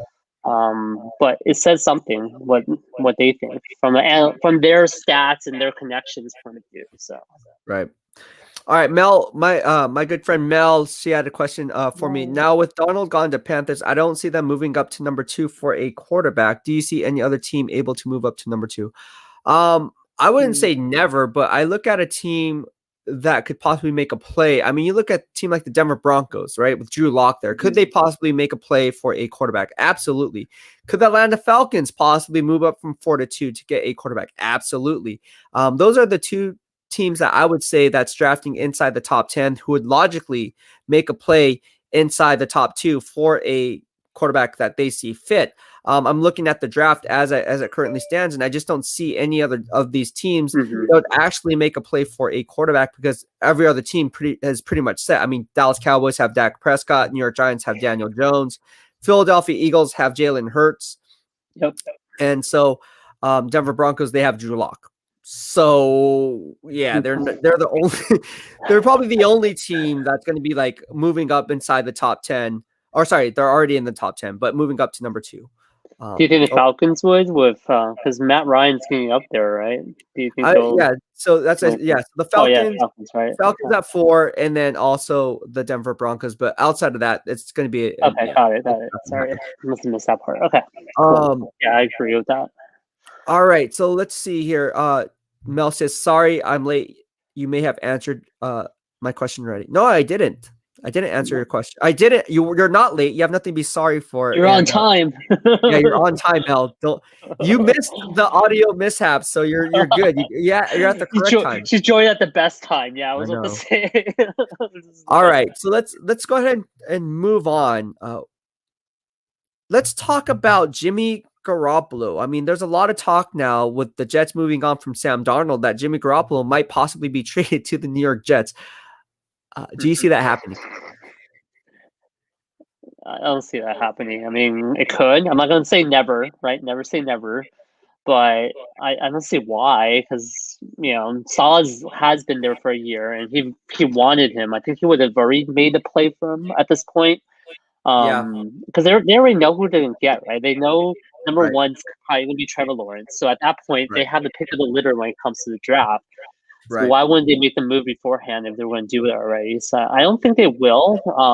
Would be crazy though. I mean, that'd be awesome. Jimmy G plus what would you give up? Like number 3, Jimmy G to get number 2? Is that what people are thinking? Yeah.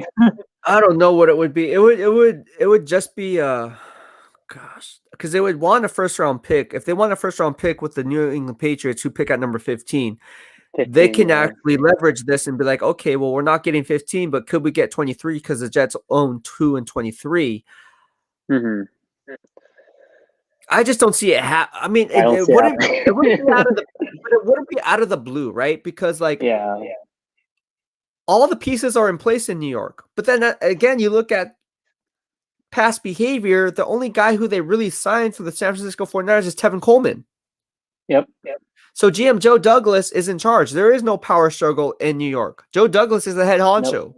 Robert Saleh has little to no input when it comes to personnel decisions because we already seen it. Let me tell you something. They would have signed Kerry Hyder Jr. instead of going after and overpaying for Carl Lawson from the Cincinnati Bengals. Yeah. They would have got Kerry Hyder Jr. Trust me on that. Over a guy like Carl Lawson who has 1 year of production, and that was his rookie season. And from that point forward, he has done absolutely nothing. I mean, there's also other guys, right? Like Richard Sherman probably would have been signed by him by now. K'Wan Williams. I mean, all these guys were solid guys, right? But they, solid. I don't even think was rumored to get any of those guys after the initial rumors. So Absolutely. So it's just interesting to hear that perspective, because at the end of the day, it's like if you're going to go after a guy, right? You want to make sure, if you're the Jets, that guy can be healthy enough, because you're marrying your fate to that quarterback. That's how it works in the NFL. The GM is married to the head coach. The head coach is also married to the quarterback. That's the hierarchy. Yeah. And more times than not, the GM and head coach go hand in hand, right? So it's just really interesting. Yeah, and I think they want to grow of a quarterback as well, right? They want to have their handpicked guy and be able to right. develop a rookie to kind of grow with them as they build a team around them. So yeah, I don't see it happening. It'll be a bad move in some ways for the Jets. I mean, Sam Darnold versus Jimmy G. I know Jimmy G is probably better and more experienced, but incrementally, right? It's not like you're getting Tom Brady here. So yeah. All right. So we have a good question from Little Dude 7. Says, how important is quarterback running back connection if we draft Fields? Would it make sense to shoot for Trey Sermon? Interesting take there. I'm all about team chemistry. Having played competitive sports, basketball, obviously football, and then track and field and stuff. All of team chemistry has so much. That dynamic is often overlooked. And I feel like if you have a team with good team chemistry, I will take that over any given Sunday than a team with the best players on the team. And just to point this out, back in high school, I was at this it's called a high Stanford.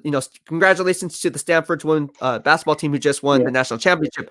But back during my high school playing days, there was this camp called the Stanford High Potential Basketball Camp, and that's where the best high school basketball players going into the varsity level play.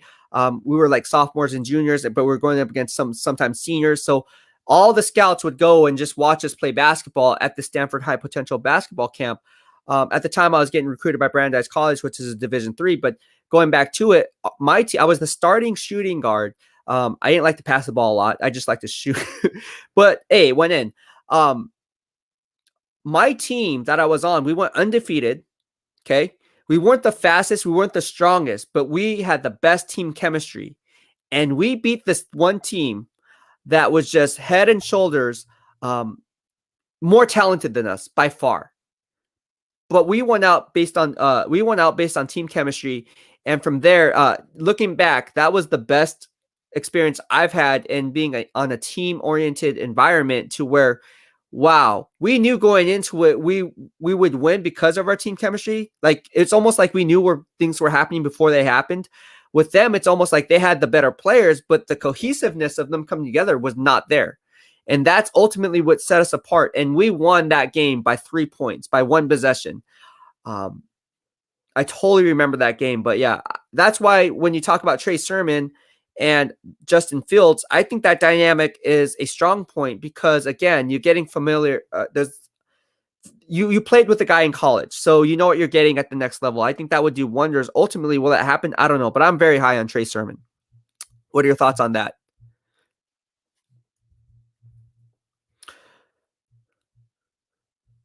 Jerry, I cannot hear you, dude. Can you hear me? Now I can't hear you. Oh, this is not good. I can't hear you, dude. Shoot, that's weird. Anyways, come back out and come back in. All right. So anyways, thank you so much, Mel, for your generosity. I appreciate the love and support.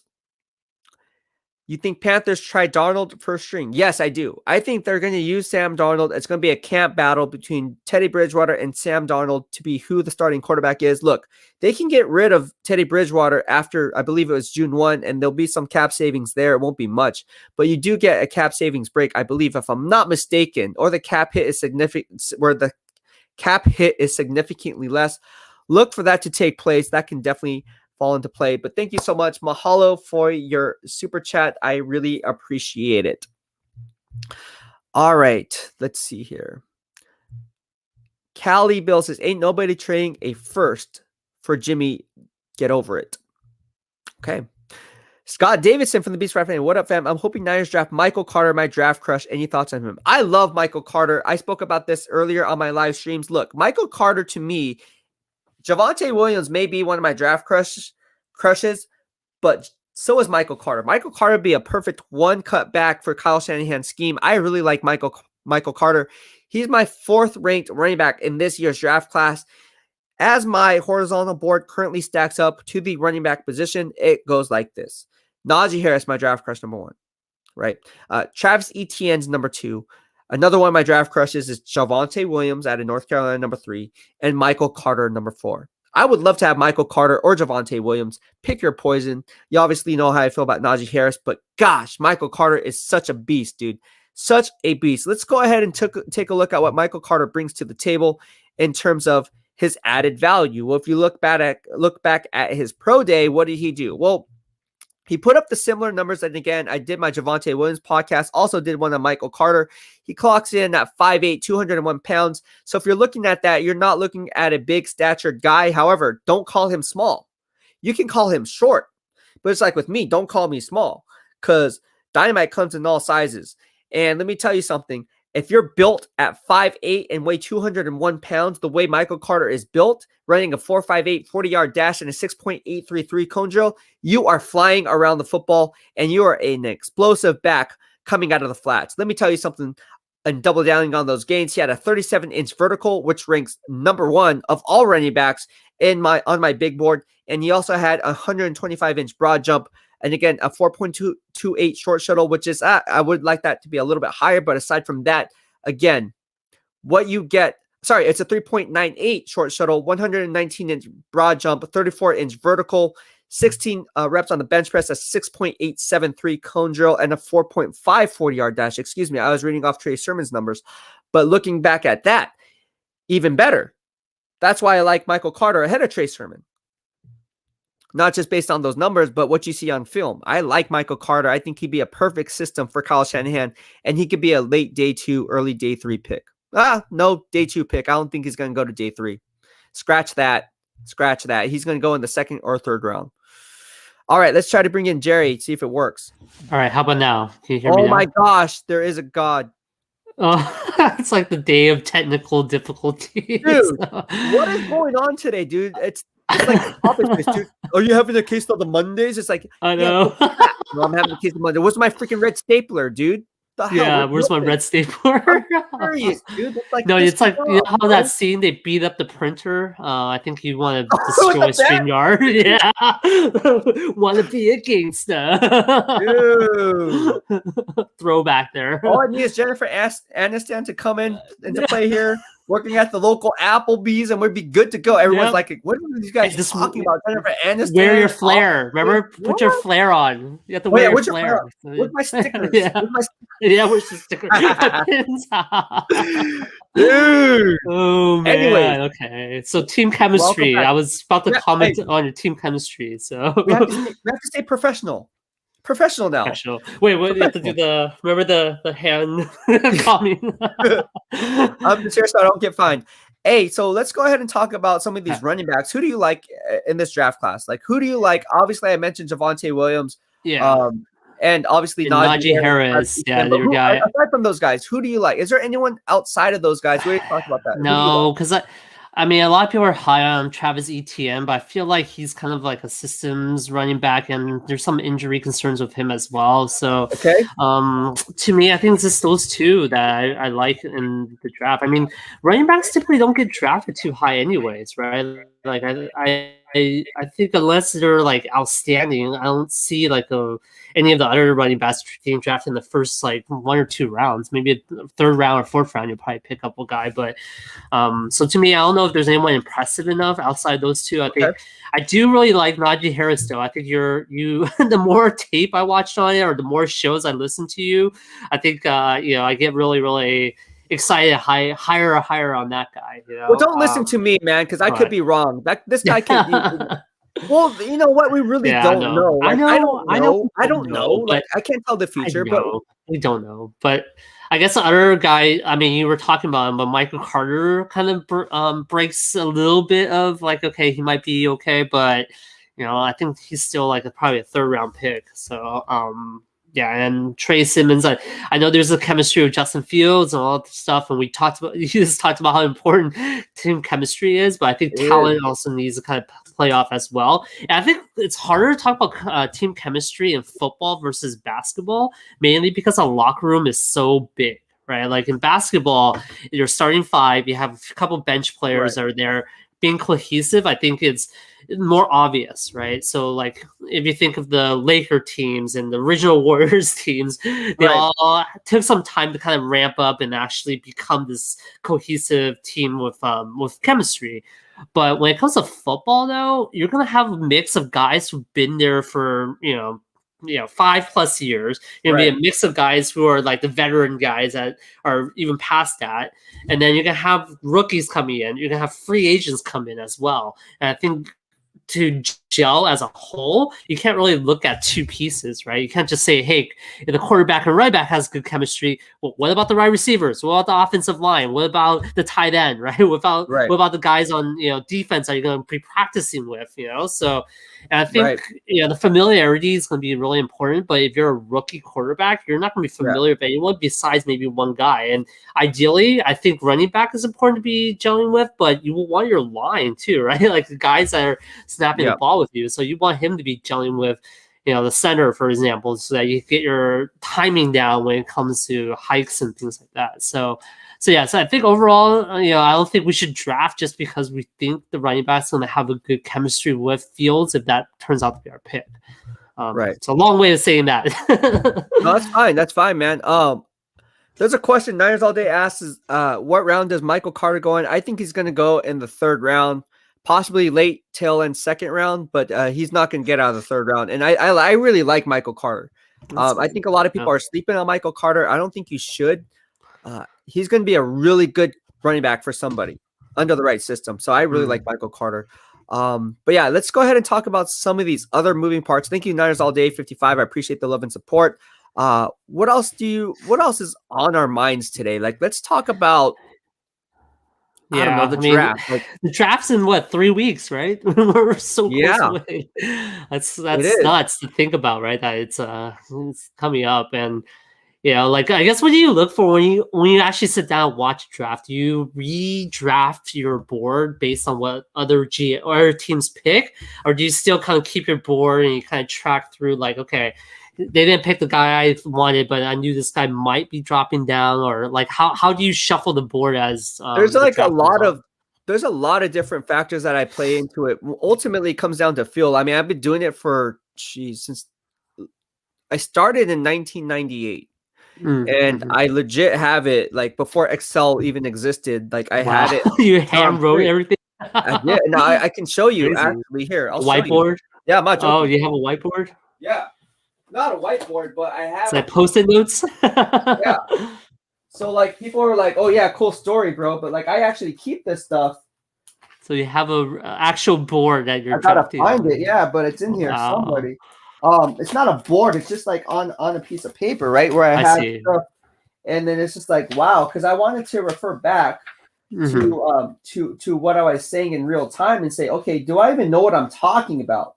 And well, here's some stuff that so this is what happens on draft day, just so you guys know, right? So, when I was with the 49ers media, right? Obviously, as one of the team's reporters, they give you this, right? So you have this, and then you write down the picks. Interesting. Okay, so you have a printout with a bunch of picks, and who gives you that? The team just gives it all to the media members, or just the beat writers mainly. So it's only there's only a handful of us.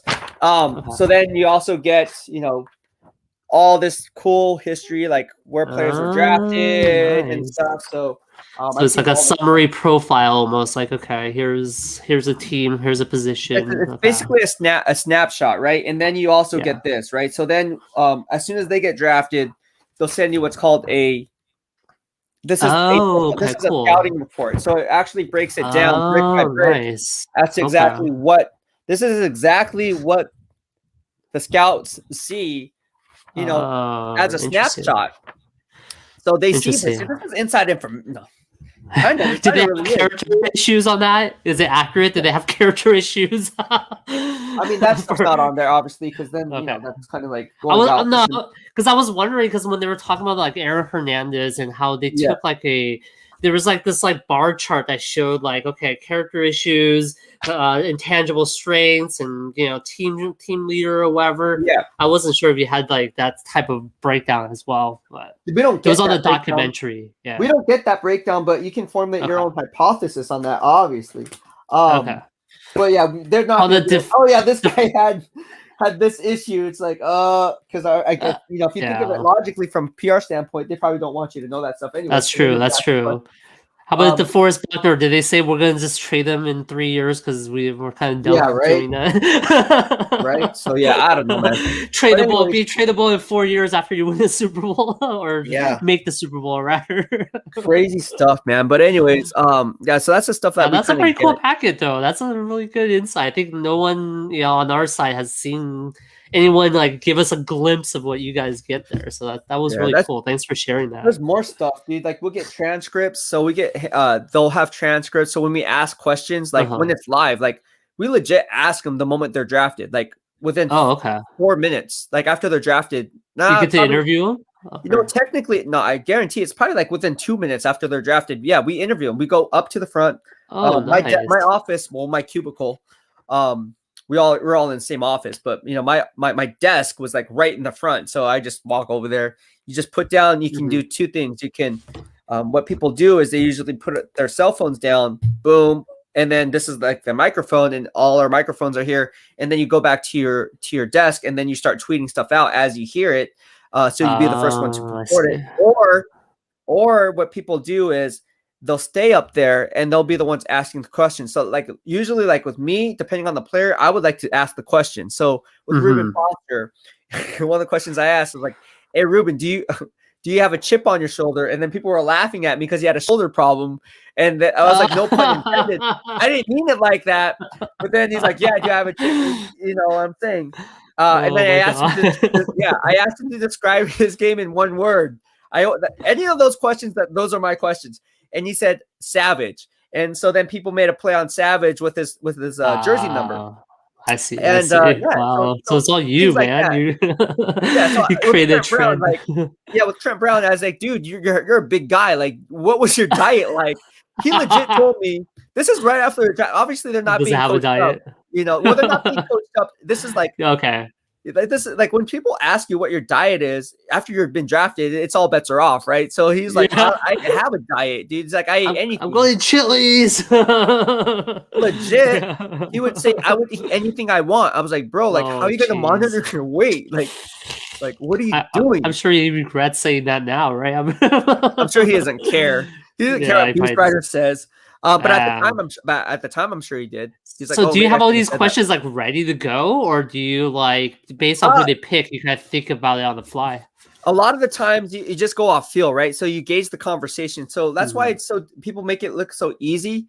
It just kind of comes naturally on the questions that you're asked. So some people obviously have scripts, right? They obviously have questions that they prep for, and then they ask those questions, hopefully to get an answer so they can write their stories. With me, I do it more like in the genuineness of the conversation or the authentic engagement of the conversation. So wherever the conversation is headed, I'll go ahead and take that route. So with Ronald Blair, I mean, there's stuff on my YouTube and Twitter and Instagram. I'll interview like Ronald Blair. Like when he comes in, I'm like, hey, you were hit with body analysis. You were worked out as an edge rusher, but you were also worked out as an outside linebacker. Do you feel more comfortable playing in a 3-point stance or a 2-point stance? Because you obviously knocked it out with a bench press, knocking out 30 plus reps. And so where do you see your fit? Did the San Francisco 49ers talk to you about where you're actually going to play? Because certain NFL teams had you here, but then you're pegged here in San Francisco to be projected at this position. What's the difference between the two, and what do you see as your natural fit? So you go with questions like that. And then, so you kind of go wherever. But this is all, and then some other people just ask generic questions like, oh, so did you have any conversations with the Niners leading up to the draft? What was it like? Sort of. Or, maybe. Are you familiar with this? Are you familiar with the wide 9 scheme?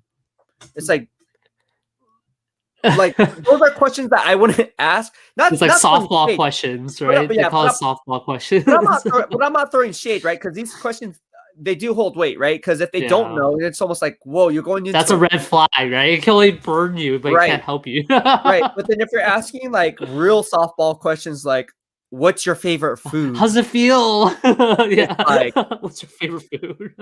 like, How's it feel to like, be drafted on day one? my Are you gonna favorite be food number is one like the football. jersey? Yeah. Is that the way you would That's why, answer it? My favorite, your favorite food's football. Yeah. Crazy, Yes, dude. That's why on Jimmy Garoppolo's press conference, remember when he was Oh traded? yeah, that video was awesome. If people Yeah, haven't seen that video, I love that video because I Yeah, love I the asked face him of the Tom- Kyle and John.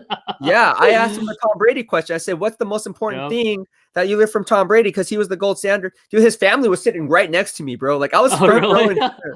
Dude, like I was anchored, and people were looking because I was sitting there. I was like, dude, how come no one's asking anything regarding Tom Brady? Because Yeah, the obvious question. because this is something that I foresaw Yeah. coming. I was like, dude, the gold standard here is Joe Montana, Steve Yeah. Young. Obviously, Tom Brady's tied to him because he wanted to play here. Obviously, Aaron Rodgers is too, but those two guys are not here. You are. Yeah. So let me ask you a simple question. Are you familiar with the history here?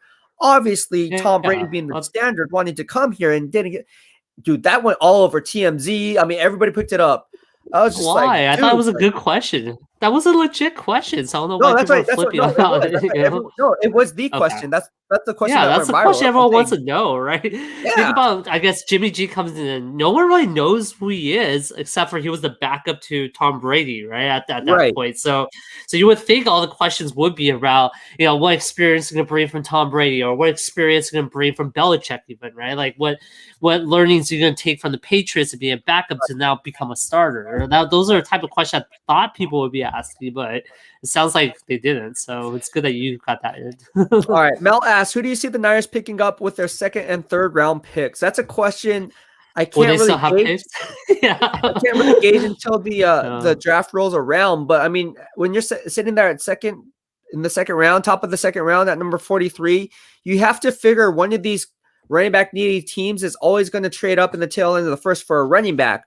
With that being said, could a guy like Michael Carter be there and available at 43? If I'm sitting there and I see a guy like Michael Carter on the board who I know is going to come off or fly off the board the next 5 to 7 picks behind me, I might go ahead and make that play because, again, I'm not going to reach for a cornerback like Elijah Molden or someone like that just to fill a need for the foreseeable future when I can get a guy like Michael Carter who can definitely be the long-term gain in my system. So I think I like Michael Carter in the second round if Javonte Williams is obviously off the board and Travis Etienne and Najee Harris. But, hey, Michael Carter would be a nice he'll selection be in the nice. second round. That's true. That's true.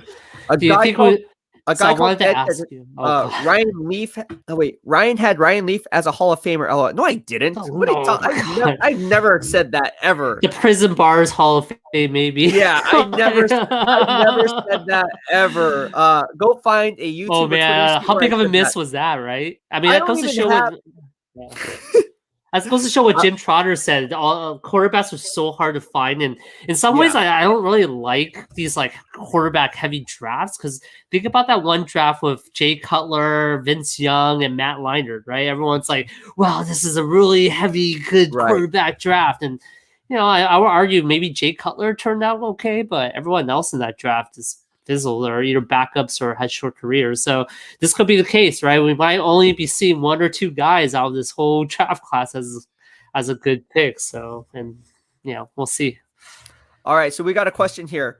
Chris Sabato Sevilla says from the BEASTwriter Family, thoughts and opinions on Chuba Hubbard. What is your take on him? I'll have to be honest with you. I don't know this guy. Guy at Oklahoma State. I don't know if you're surprised to hear that, but okay, I'll take this one. Oklahoma ran. Take Chuba it, Hubbard, please. Help me out. Yeah, no, you're good. Chuba Hubbard to me, coming out of Oklahoma State, last year coming out Offensive Player of the Year in 2019 for Big 12. Yeah, I mean, here's a guy who's coming into the league. I mean, he is my 6th ranked running back in this draft class. I think he's good. He'd be solid but he's a scheme fit. I don't think he'd be good for like a team like the San Francisco 49ers. He hasn't had a lot of play time, right? I'm looking it up. He hasn't had a lot of play time either. I'm looking at his stats. It doesn't seem like he played a lot of games too. Or let's see, 2017 had 13 games. And then he returned on 2019, played the season there, and then 2020 he wasn't there. Let's see, yeah, All right. interesting. Ray Bands 805 says they're going to draft Trey Lance. That's why they're keeping Garoppolo so Lance can learn the system for a year. What is your line of thinking on that? Do you think that's? I mean, possibly that's why I'm thinking if they do go Trey Lance, that's what they have to do. They have to keep Jimmy G, right? Because you're not going to start Jimmy G. Take a bold prediction. My bold prediction is Justin Fields. You agree with me? You agree with me? They're going to take Justin Fields at 3. I don't think Mac Jones. I think Mac Jones is a total smokescreen, and they could have had him at 12. And for Trey Lance, I'm still going back to the fact that they could have traded the Eagles at number 6 and probably get Trey Lance, right? Okay. So it's to me, I think they already knew they're going to go Justin Fields. And they traded to get that pick, and then afterwards they're like, okay, let's leak this stuff out to the media because if we tell everyone we're going to get Justin Fields, maybe he might be off the board because someone else might trade him, or maybe maybe Trey Lance or whatever will pick the head, and we will be able to pick between Zach Wilson and him. Everything. Yeah. Sorry to stop you there. Yeah. No, it's okay. No, go ahead and finish. Go ahead and finish what you had to say. That's it. That was it. So I think at the end of the day, it's like a smoke screen. Trey Lance is great, but I just don't think number 3 would spend that much draft capital again. That's all the issue. Okay, here's my thing. I've been covering the draft since 1998. Every time of the year, I keep notes. Okay, you want to know one thing I do? I keep notes of everything. Mm-hmm. The Niners will tell you that. Like, I legit keep notes on everything. We saw your binder. We believe you. Well, that's just one thing. Look how thick this bad boy is. But I not only that, you really have to know what to look for. Let me tell you something. Around this time, smoke screens happen, and people will always say, "Oh yeah, this is around the time smoke screens happen." But if you actually take it a step further for what it's worth and look at it, why would Kyle Shanahan and GM John Lynch not know that they're comfortable or that they would be comfortable with a player that they would be hoping to fall to them at 3? They would have not made that trade from 12 to 3 in the first place. That's like here's a prime. I like putting it in perspective. That's like you getting married to someone, and then one of you guys doesn't want to have kids. You would have that conversation before you got married. Yeah. Well, I think it goes beyond that. It's like more like you're setting a date for the wedding when you don't even have a girlfriend yet, right? so it's like I think that's the analogy I would go with, because you wouldn't say, hey, let's get a number 3 pick and then figure it out later, right? You'll say, okay, I want these guys on the board. Let's go with it. Or I want these 2 guys, like Zach Wilson and Justin Fields. Let's just get number 3, and then we can get one of the 2, right? You're not going to be like, okay, let's have this big argument back and forth about it. Right. It's just going to be interesting. Tommy Huxley says Beast has a trapper. Those are cool. Trapper keepers. Dude, all I know, dude, is if you're going to come at me, dude, just be prepared because I do my homework. Yeah, where's your trapper keeper? Whoever, I forgot the guy's name. Where's your trapper keeper?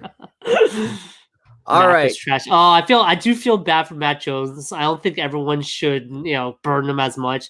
I've seen it on a lot of social media channels of all these like nicknames of him, but honestly, I mean, he didn't do anything wrong, right? It's just we don't want to draft him that high, so let's not attack him. I know the DUIs was a big concern. Sure, let's go after that. Dude. I mean, DUI. I mean. Trust me, that was 3 years ago, though, right? I mean, 2017. He showed he can stay clean for 3 years. But you can, but as a talent and scout evaluator, you have to leave no stone. You have to factor that in, right? Yeah, you have to, and you can't just look at it for 3 years, because what people don't understand is, one, DUIs happen. I hate to say this, more times than not. I was an insurance broker and insurance agent. Just ask Eric Armstead, putting that out there. So. Number 1 in downtown San Jose, by the way. But so there you go. So Eric Armstead, he wanted to take my job. Let's going back on it. Well, you're gonna have to be number 1 in downtown San Jose, my friend. Let's take it a step further. All right. So DUIs happen. You have to get an SR22 here in California. Mm-hmm. You have to go through the process, right? It stays on your record for 7 years, right? As far as insurance is concerned, right? Yeah. Doesn't fall off your record. It stays on your record. There's a huge process that goes into it. When you get a DUI, how hard is it to get a job here in Silicon Valley or anywhere? It's very difficult. Mm-hmm. So the same thing applies to Mac Jones. Yeah. Right. And it doesn't matter because if you're a talent evaluator, you're saying, look, like maybe he was younger, so you give him the benefit of doubt, but he still made a poor choice. Yeah, it factors in, is what you're saying. You have to at least take some marks down for him for that, right? Oh, absolutely, absolutely. And again, it's almost like this, man. Like, I get, like, I agree with you. You should not personally attack Mac Jones because that's bad, right? He didn't do anything. He did something wrong, DUI, yes, but he didn't do anything wrong to the fans or to the team. So let's stop calling him Mac Daddy or what were some? There's like really bad nicknames. I'm like, come on, man! Like, just leave the guy alone. I mean, you know, what if he does come here? Now you're what? You're gonna keep burning him until he does something good?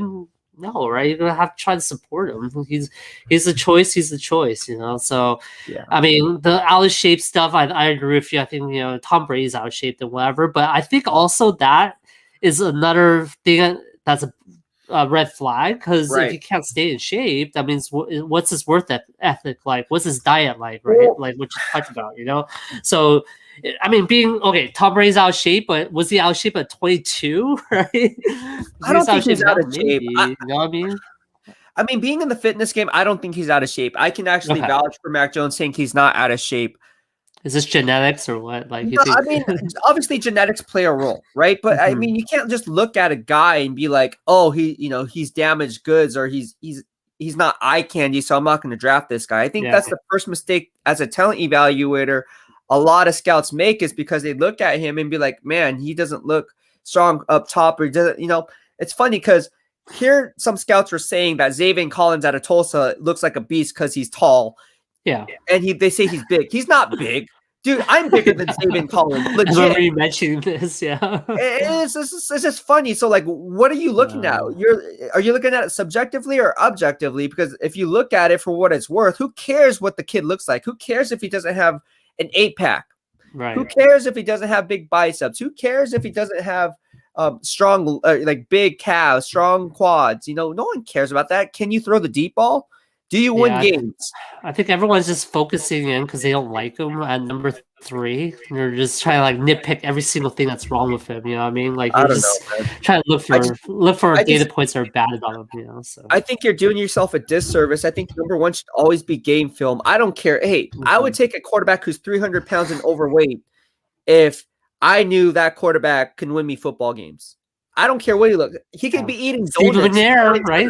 Steve McNair. That's the guy that comes to my mind. There's a lot. Out of shape, but wins games, right? Yeah, I really don't care. Like, I don't care what you do. As long as you win games, I don't care. I don't care. I mean, people see me at the gym eating Rice Krispie treats with almond butter and Pop-Tarts. Remember, this is the draft, though, right? So people are looking for different data points, and this is not a good data point for Mac Jones, right? I mean, they play devil advocate here, right? Because it's like you can only calculate so much from tape, but then all these other little factors also factor into people's, like, I guess, decision making or perception of the guy. I guess yes. I mean, that does play, but then it comes back to me being nitpicky, because you can say the same thing about Devontae Smith, why he's dropping and why he's not the number 1 rated wide receiver, because he's too small or he's too skinny. He only clocks in at 175 pounds. That is not a reason why you take this guy off your board as number 1 receiver off the board instead of Jamar Chase. You have to look at the other critical factors. People just look at height or look at a guy's certain weight, like Rondale Moore from Purdue. Oh, he's 5'7", so he's not even going to be worthy as a first-round grade. Or we might even just take him off the board because his catch radius is horrible because he's only 5'7". I don't care if he had a 41-inch vertical. That's the wrong way about going out doing business. For me, again, it comes down to film being number 1. Ultimately, the other stuff that you're nitpicking is you're nitpicking. Like, stop nitpicking. That's right. What happened to Devontae Smith? I was going to ask you about that. I think his draft stock has really fallen, right? Because I'm even seeing that a guy named Waddle, who's on his team, Jalen Waddle, that's becoming the number 2 listening to NFL Network, bro. Don't listen to NFL Network. Don't listen to them? Okay. Don't do it. I'm just saying. Don't do it. Don't do it. He's falling down. Like, why? Because did I miss something? Was he had a bad pro day or something? No, I just told you why. Because people are saying that he doesn't have the NFL prototypical HWS height, weight, speed, and that's the reason why he's not being salivated as much as a guy like Jamar Chase, who ran a 4.38 40-yard dash, is in that 6'2", 6'3" range and 205-pound big red zone efficient target. Okay. Again, Devontae Smith, to me, I'm not afraid to put out this comparison. I don't like comparing any player. Not saying he's going to be the next that player, but as talent evaluators and as scouts, I'm not saying I'm one, but as a talent evaluator, it's my job. I am going to go ahead and make these comparisons. I think Marvin Harrison, right? It's Marvin. Yes, I said Marvin Harrison. Reggie Wayne is going to be Jamar Chase's comp, and we're just going to go that route. How can you go wrong with either one of those two players if they turn to be half the player those players were? Right. Yeah, that was a really good Colts team, right? With Manny and everybody, like those were the days, man. The battles with New England, those are fun times. All right, I'm just gonna get a question here. Andrew Williams asked me, "Is Daniel Jones going to be good with Galladay?" I think he'll be better with Kenny Galladay. Yeah. I don't know if he's going to be good. Galladay has to stay healthy, right? But I think he definitely can't hurt, So, what do you think of Daniel Jones? I mean, coming from Duke, kind of an unusual school, right? I thought it was I thought it was a reach, right? But if you really like a guy, I guess you like a guy, you're gonna take him, right? But what do you think of him after seeing a year? Mac Jones or who? Oh no, sorry, Daniel Jones. Yeah. I don't know. I'm not high on Daniel Jones. I thought that was a bad pick by GM. That was a bad pick, right? Especially where you pick him. Like, you really think it was going to be off the board when you come around? Oh, whatever. You know what? As a GM, you tie yourself to the quarterback, I should say, who you really believe in. And that's why when people put these elevated stock, I would say, in looking at draft picks and the draft valuation chart, and I keep telling them, don't do that because you're doing yourself a disservice, because if a GM really truly believes in that player, he'll give up more than that. So you can't go off the valuation chart because I can tell you, and people don't have their own values. They have their own freaking values. Like if it was me and I'm looking at it, it's like, I don't care about the valuation chart. I'm more like building and who I believe is actually going to turn around my franchise. I don't care if I have to give up 5 first-round picks. If I believe Zach Wilson's going to be a Hall of Fame quarterback, what's 5 first-round picks? To me, a Hall of Fame quarterback is worth 4 or 5 first-round picks, because those 4 or 5 first-round picks may or may not pan out. But we do know is if you really know and believe that Zach Wilson pans out to be a Hall of Fame quarterback and he ends up being a Hall of Fame quarterback, how many of those grow on trees? They come out like what? Once in every 10 years? Right. Hall of Fame quarterback? Never. Yeah, it's so hard. Do we even have one that's still playing anymore? Well, Tom Brady. Yeah, Tom Brady, sure, but Aaron Rodgers would be another one. But I mean, like Rodgers, who else? Let's keep maybe Mahomes, maybe, right? But even then, Mahomes, what if he gets hurt? What if Mahomes gets hurt? How about Big Ben? No. Yeah. Then he's done, right? Then he's not Hall of Fame. Yeah. Big Ben so would be not there. too many. Not too many. Yeah, agreed. And I think it's a red flag if a GM's like watching ESPN to make his picks. I think that's a really bad red flag. They should have their own board and their own mind thinking and their own strategies. So it's just one of those things, man. I don't know, man. Hit the like button. We have Carl Johnson coming into the stream. I'm going to shoot you out real fast, and then actually, Carl Johnson keeps in and out. No, you're good. Stay in. He keeps on shooting in and out. Carl Johnson, come back. Excited. All 3 of us could be on at the same time, so we can talk to him. All 3 of us. It messes up the layout here. Got it. NFL is not even close to college level of play. It's an entire new game. Yes, that's true. Can't disagree with that one. So, all right, they're definitely faster, stronger. You're playing with the best of the best of the NFL and the college level. Yeah, 74 Charlotte Bound says, "Get them likes up." All right, let's go ahead and do that. All right, Jerry Yang, we have from the MJ Sportscast, co-host of the Yang and Tang show. Is it Tang and Yang? Which one did you guys? Yang and Tang. It's Yang and Tang show, and then the MJ Sportscast. So. Got it. Yep. What is your buddy co-host doing today? How was his Easter? Did you talk to him? I haven't. I talked to him, but not about his Easter. I mean, we're talking about sports. How you doing? So. How's your Easter going? I wanted to have him on the show, but I wasn't sure if he would. You want to ask him if he wants to come on right now? I can ping him for you. I can't do 3 at the same time. Though it's too. No, I'll drop. You can talk. No. This is your spot. Unless you gotta get going pretty soon, huh? No, I'm good for now. I mean, I can go for a little bit longer. Must be nice to be Jerry Yang. I can do whatever I want. Yeah, right. Dude, okay, Remember, go I for it. have. Yeah, sure, All right. sure. So let's talk about some other hot topics. Obviously, we talked about the Niners, their quarterback situation, beat that like a Yeah. dead horse. That's like the number one topic that everyone's I'm just thinking tired and of talking talking about. about it. I'm just Remember tired of how I was talking tired about it, about dude. talking about Jimmy G? Now you know how I felt now. It's tough, man. It's It's tough. it's It's like it's a grind, dude. Hey, do you see Justin Fields on that show QB1? He was, I think, on season 2, yes, right? I saw that. I I think that saw that. also helped with the hype a little bit. You know what? It's all for clickbait and it's all for media attention, dude. That's all it is, man. Yeah, Because at that's what this all time those of shows are. well, it's almost like buying a stock at its high and it's just peaking, it's keep going, and then you know it's gonna fall. So you want to get every second in and Yeah. all the clickbait in before it starts tanking. And that's why I all mean, these smoke what do you screens are think? coming out. Yeah.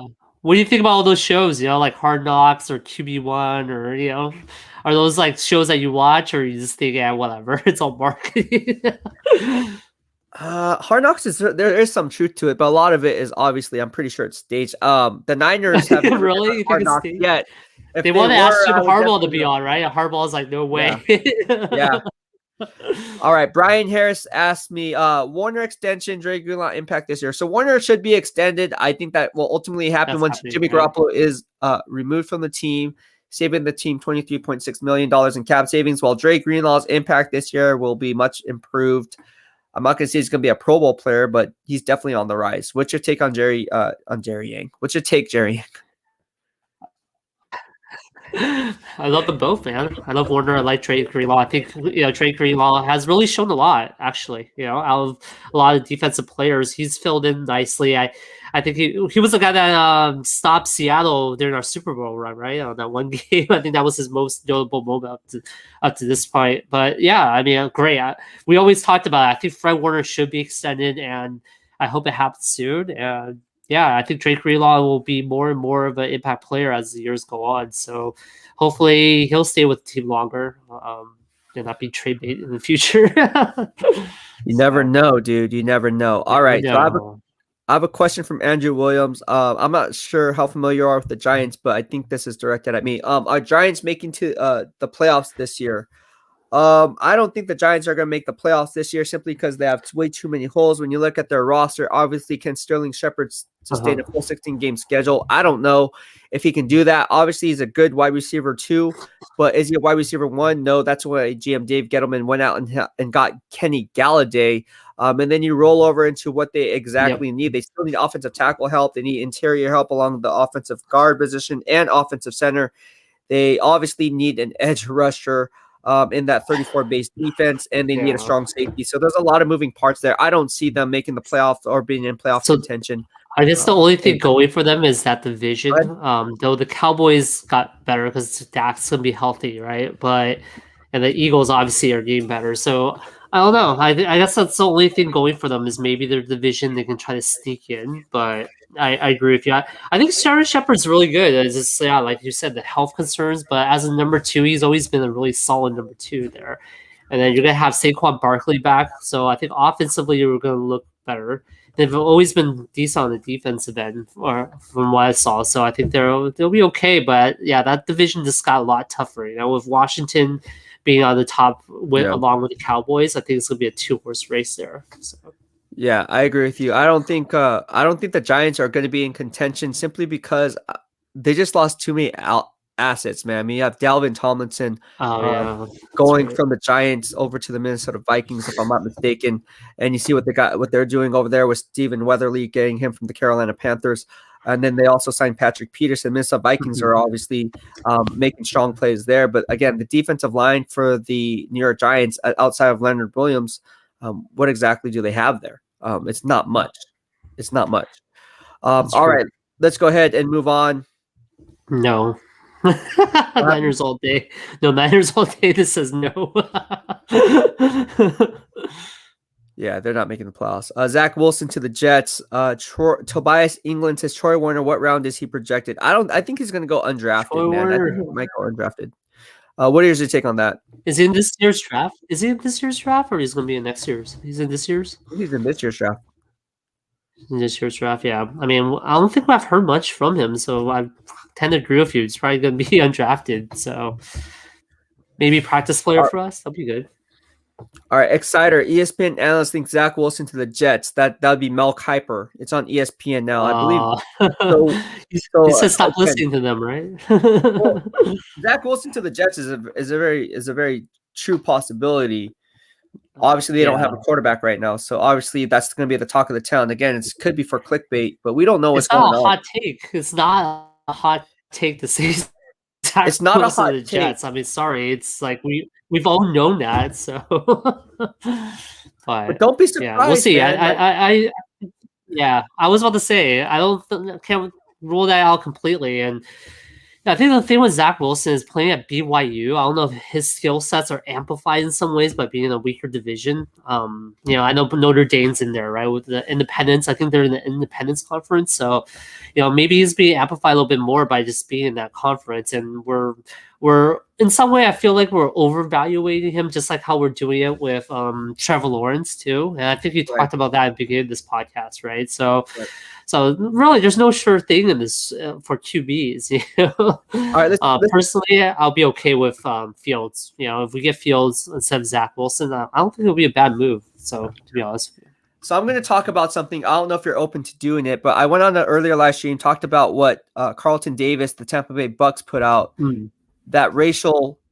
Yeah, I saw that. You know what? There's no way to put it. It was an anti-Asian slur. Yep. Is that correct? Is that the right? That's the right way to say it, yep. I mean, he apologized for it, so he knows it's wrong now, right? At least before he was denying it, which is worse, I think. Well, here's you. Both of us are Asian Americans. Right. For me, I already discussed this on my earlier live stream before I had to cut out. What is your take in regards to what is going on there, and what are you feeling in terms of like what his words meant? For those who don't know, I'm just going to repeat the tweet just because I can. He says, gotta stop letting gooks in Miami.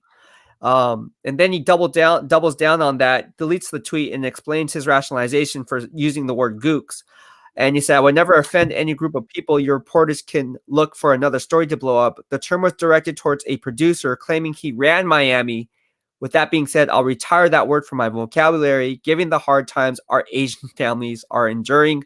I use a term that from where I come from has always meant lame, but I did not realize it has a much darker negative connotation.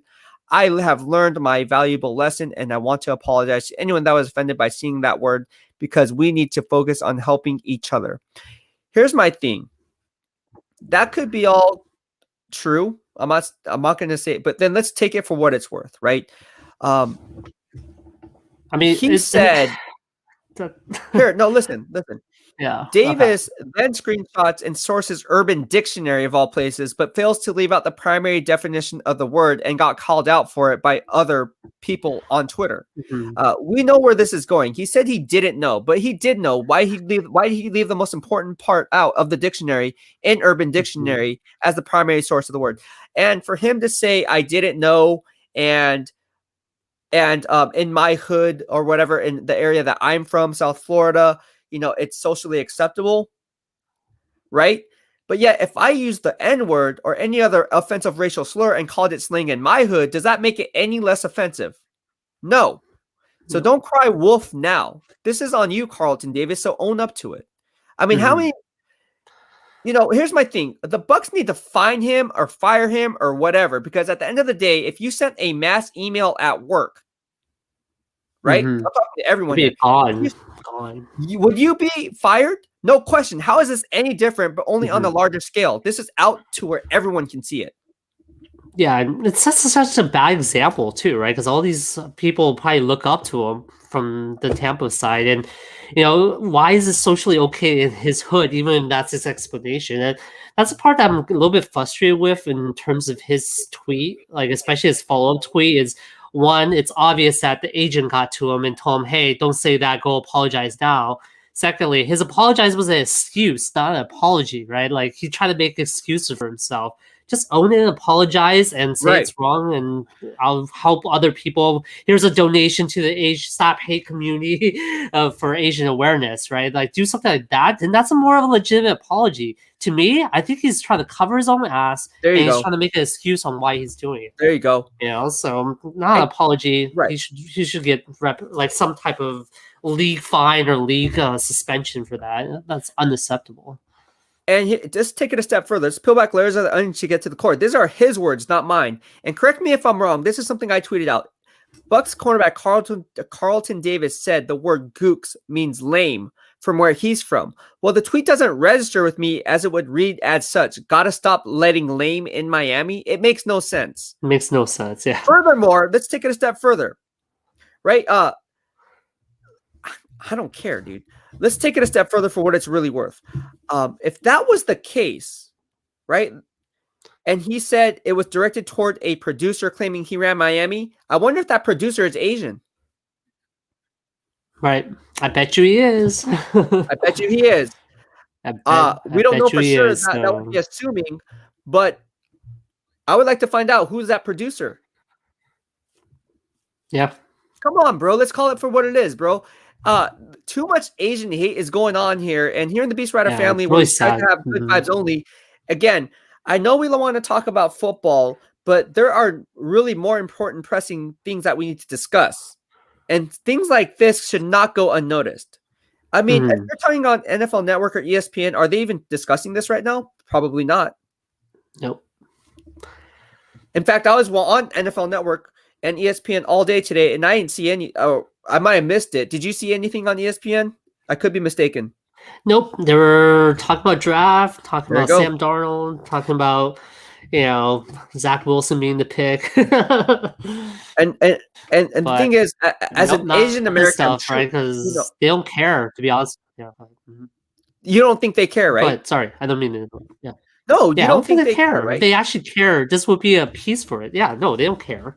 I think they care to the certain extent that it's a good PR move for them, right? To say that's bad, but then after that, it doesn't generate ratings for them. So why would they care? You know. As an Asian American, I'm truly hurt by these comments. At some point, the NFL needs to step in and have a zero tolerance policy in place. The NFL is a privilege, not a right. Mm-hmm. So y'all have these commercials promoting racial injustice and racial equality, but actions speak louder than words ever will. You know, the Bucks need to step in at some point and send out, hey, we're aware of this situation. Did the Bucks even put anything out on their Twitter? I haven't seen anything. So. Interesting. And I actually tweeted the Bucks and said, hey, what's going on with Carlton Davis, though? So are they condoning it by not saying anything? Let's see. I'm going to their Twitter right now. Because look, nope. They didn't say anything, right? They're trying to hush about it. See, if this was... Yeah, nothing. How does that make you feel? Yeah, I mean, it's hurtful, right? I mean, obviously, from my standpoint, it's hurtful. I think it sets a really bad example for the community to think that this is okay. And I know corporates are trying to brush it under the rug because it makes them look bad, right? So it's like, and I don't know if people are aware that Asian hate crime has gone up in America. You know, and it's in some of the biggest metropolitan cities that were originally known for rich Asian culture, right? Like the Bay Area or New York or Florida, right? Like they talked about. So is this helping that situation? Is it making it worse, right? Obviously, in my opinion, making it worse. His apology makes it even more worse because he's trying to justify it to say it's okay because we said it in our hood, right? No, it's not okay, right? The word's not okay. Even if you say it back in your hood, you should tell people they're not to say it too. You know, like it's just wrong. I think inherently, maybe he didn't intend it to be a racial slur, but it is, and he's stupid for doing it, and he needs to go back on it, right? Yeah, I know it doesn't matter. I agree with you. But it does not matter, dude. That's like me saying the N-word or any other derogatory word and saying, "Oh, in my hood, it's okay." So sorry, I won't use it. That doesn't make it any less offensive. It's very. That's offensive. what I mean, right? It makes it worse, right? And why do you think all these media outlets blur out the word? Yeah, because everyone it's knows it's bad. what you don't say. Everyone knows it's bad. I mean, We you have need to to look it stand up up in for Urban Dictionary to get the definition. That's bad, right? Look, So we need to go out and say something because us in the Asian community, we like to hide our feelings because we don't want to be, we don't like confrontation, right? mhm, That's in our culture for the majority of the part. We do not like right. confrontation. Me, I'll speak my mind. I don't care. Do you Good, you understand where should. I'm? This is Yeah, it's BS. right. First Take did it. Okay, that's good, but I wonder what they said about it, you know? Well, First Take did a segment on the Davis tweet. Hey, my hat's off to you guys again. That's good. But did the Bucks do anything? Did they come out and say anything? Hey, Carlton Davis, you're fined, or did they just say, "Oh, hopefully no one speaks up"? Because how many of us in the NFL media who cover the team religiously, like myself, are actually Asian Americans that you know? You see what I'm saying? Not many. Not many. None, Exactly. right? Exactly. So I'm using my platform here in the BEASTwriter family, and the BEASTwriter family will have my back because we don't stand for racist stuff. To come out and say, "Hey, look, we're not going to put up for it." And although you might have thought of it as a different derogatory, or a slang term, then why did you leave out in the screenshot in Urban Dictionary the primary use of the Yeah. word and then just went to the secondary base? Because you Like I knew. said, he's trying to justify it. He's making excuses for it, not apologizing for it. So I think these media outlets are misreporting it by saying he apologized for it. I don't see any apology there, right? Like, if he's truly sorry for it, like I said, make a donation to the Stop Hate Crime, make a Okay, more stronger stance right. on against it, right? If you're not doing that, you're not apologizing, in my opinion. Mac Morris, 83 from the BEASTwriter fan says the GM made a statement and basically said we'll talk to him. What does that mean? So what? Talk to him. Don't do it again. Exactly. What does that mean? more- The AAPI is not going to stand for this. We are not going to stand for this. I can tell you that right now. Yeah, we We shouldn't. aren't. We're not. Shouldn't. Yeah. I can tell you right now, the Asian community is watching this. All of us are talking about this. All of us. This is our news. Mm-hmm. And this is not news. This is real life stuff. Right. That's going on. Real life hate. It's affecting all of us on an Easter Sunday where I have to go and tweet some stuff out because I can't spend time with my family. And I have a voice, so I'm going to use my social media platforms to have the voice and have the Asian communities back. And for this to come out, what exactly is going on? This is so unfortunate because the NFL has such a big platform, has such a big mega, microphone to everybody. They could really take a big stand against it and make some type of improvement in the Asian community, actually, right? By saying this is not okay, all this stuff, but they're not doing that, right? They could do it, but they don't because it doesn't give them ratings, it doesn't make them money. Well, it makes them look bad too. Yeah, it makes them look bad. One of the employees actually Exactly. said something in a time like this, of all times. There's no time to do it, but especially now, bro. Like, yeah. Is it a coincidence that this came out now during this time? That's another thing. No. What's the odds? Yeah. I want to know who that producer is. I know. We should talk to him. I want to know too. You know what? That would hold a lot of weight. Yeah, I think so. He might have some side of the story too, and unfortunately, he's probably gonna get buried in all this, and no one's gonna know his point of view. Hopefully, someday, maybe, right? But I don't see it happening. It's very sad with all the hate that's coming into play right now, and again, here in the BEASTwriter family, we're all about good vibes only. Again, as a Japanese, multi-Asian American, I'm Japanese, Chinese, Korean, Vietnamese, whatever. I'm everything, right? It's very hurtful to hear these things, and it hurts even more so that not too many people are talking about it. Yeah, in some ways, you're condoning it, right? Go look on you're Twitter. Condoning it by ignoring it. So, but go look on Twitter right now. Yeah. What exactly, with all the other stuff going on, there's still racial equality there, inequality there. But who on your Twitter timeline, the people that you follow, who's putting stuff out there? Yeah, no one. not let's put it that way, right? Because even if you search on it, it's like people are emphasizing the apology more than the action, at this point. So okay, it's so like, again, it goes back to what I said. It doesn't make it any less offensive because what you don't know, you don't know. But at the end of the day, it doesn't matter. yeah. Doesn't make it okay. Doesn't make it right. Doesn't make it any less significant. Those are strong words. Everyone knows that. I just got off the phone with one of my friends from South Florida, and he literally told me, who played football in the NFL, he said, that's the first time that I've heard that. I've never used that word here or anywhere. So he said, that's news to me. And he's from South Florida. Yeah. I'm not from South Florida. I don't know. He is. I mean, we all heard it. If you're Asian American, you've heard it before, unfortunately, right? So it's not a nice word, and we've all used it. How mad are you? So, like, obviously angry, right? This is terrible. Like the part that makes me even more angry is I think he's the only one getting caught doing it because he's dumb enough to do it on social media.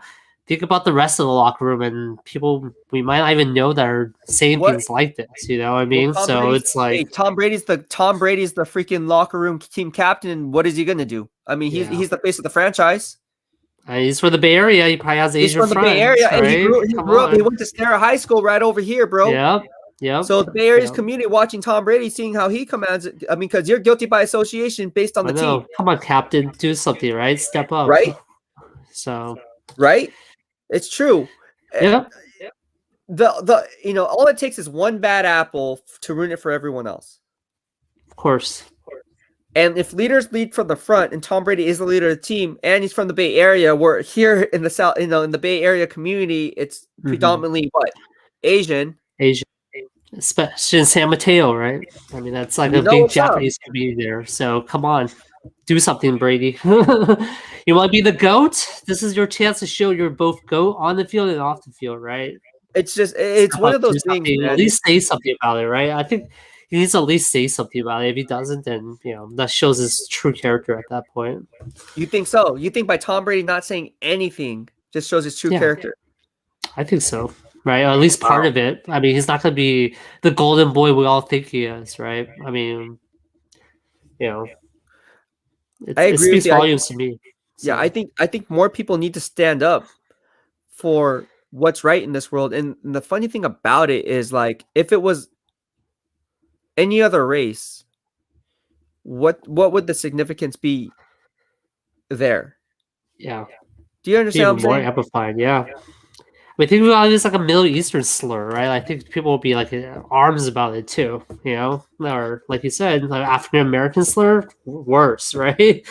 But Asian people are like, okay, it's bad, we're not that bad. No, it's worse. It's just as bad. So it's just as bad. It doesn't. It's just as bad, and it's like, I swear, if I go to the gym today, which I'm about to do, and somebody calls me that name, heads will roll. Not with violence, but I'm just saying, violence is bad. With violence too. No, no violence. But I know, I'm just kidding. But what I'm saying is, it'd just be one of those things where it's just like you just don't say those things. Yeah. All right. Well, thank you so much. Well, I'm really glad you brought it up. So one last thing, I'm just really glad you brought it up. I know it's really uncomfortable for people to hear or talk about this. So it's like, but I think it has to be talked about. It can't just be ignored. It can't just go away like that. So BEAST, hats off to you. Thank you very much for like bringing this to our attentions. I hope our listeners, your viewers rather, right? Your viewers learned something today that, hey, things like this aren't okay. And if you see something, say something, right? Like standing by, not saying, it's not good too. It's almost like you're just letting it happen. And until it happens to you, you're not affected. You're just going to see how those days are gone. Everybody has to have an input, have to have a say in exactly stopping this hate. Doesn't matter if you're white, black, Asian, Blasian, Native. It doesn't matter. Latino, Indian. It doesn't matter. I don't care about that. There's a right and there's a wrong. Right. So, anyways, thank you so much. I appreciate it. No, thank you, BEAST. I hope everybody had fun on this live stream. Thank you so much, Jerry. I appreciate it, my man. Take care. No, thank you. See you. All right. Well, that'll be it for this podcast. I hope you liked what I had to say. And again, if you did, please hit the subscribe button in the lower right-hand corner of your screen as you stay up to date on all things Beast in real time. Because if you do, you'll be entered to win this Family Friday giveaway, this 49ers Fit custom dry fit t-shirt. Only exclusively yours at the BEASTwriter Family here on YouTube. All right. Well, that's it. Again, thank you so much, everyone. I hope you guys had a great show. I know I did. And again, I think it's my job and my duty to go ahead and use my social media platform to raise awareness and educate everyone on ways so we can kind of live together and stop the hate. Doesn't matter if you're black, white, Asian, Latino, Indian. It does not matter. We all have a voice, and we all need to learn to use our voice for the right cause. And if you see something, please speak up. I mean, that's ultimately, you know, my thing is like, you know what, like, there's so much hate in this world, and that's why I say good vibes only here in the BEASTwriter Family. That's what we're about. We're just about good vibes only, and hopefully you learned something here. All right, thank you so much, and have a good day. That's it for this live stream. I'm going to hit the gym. BEASTwriter out. Peace.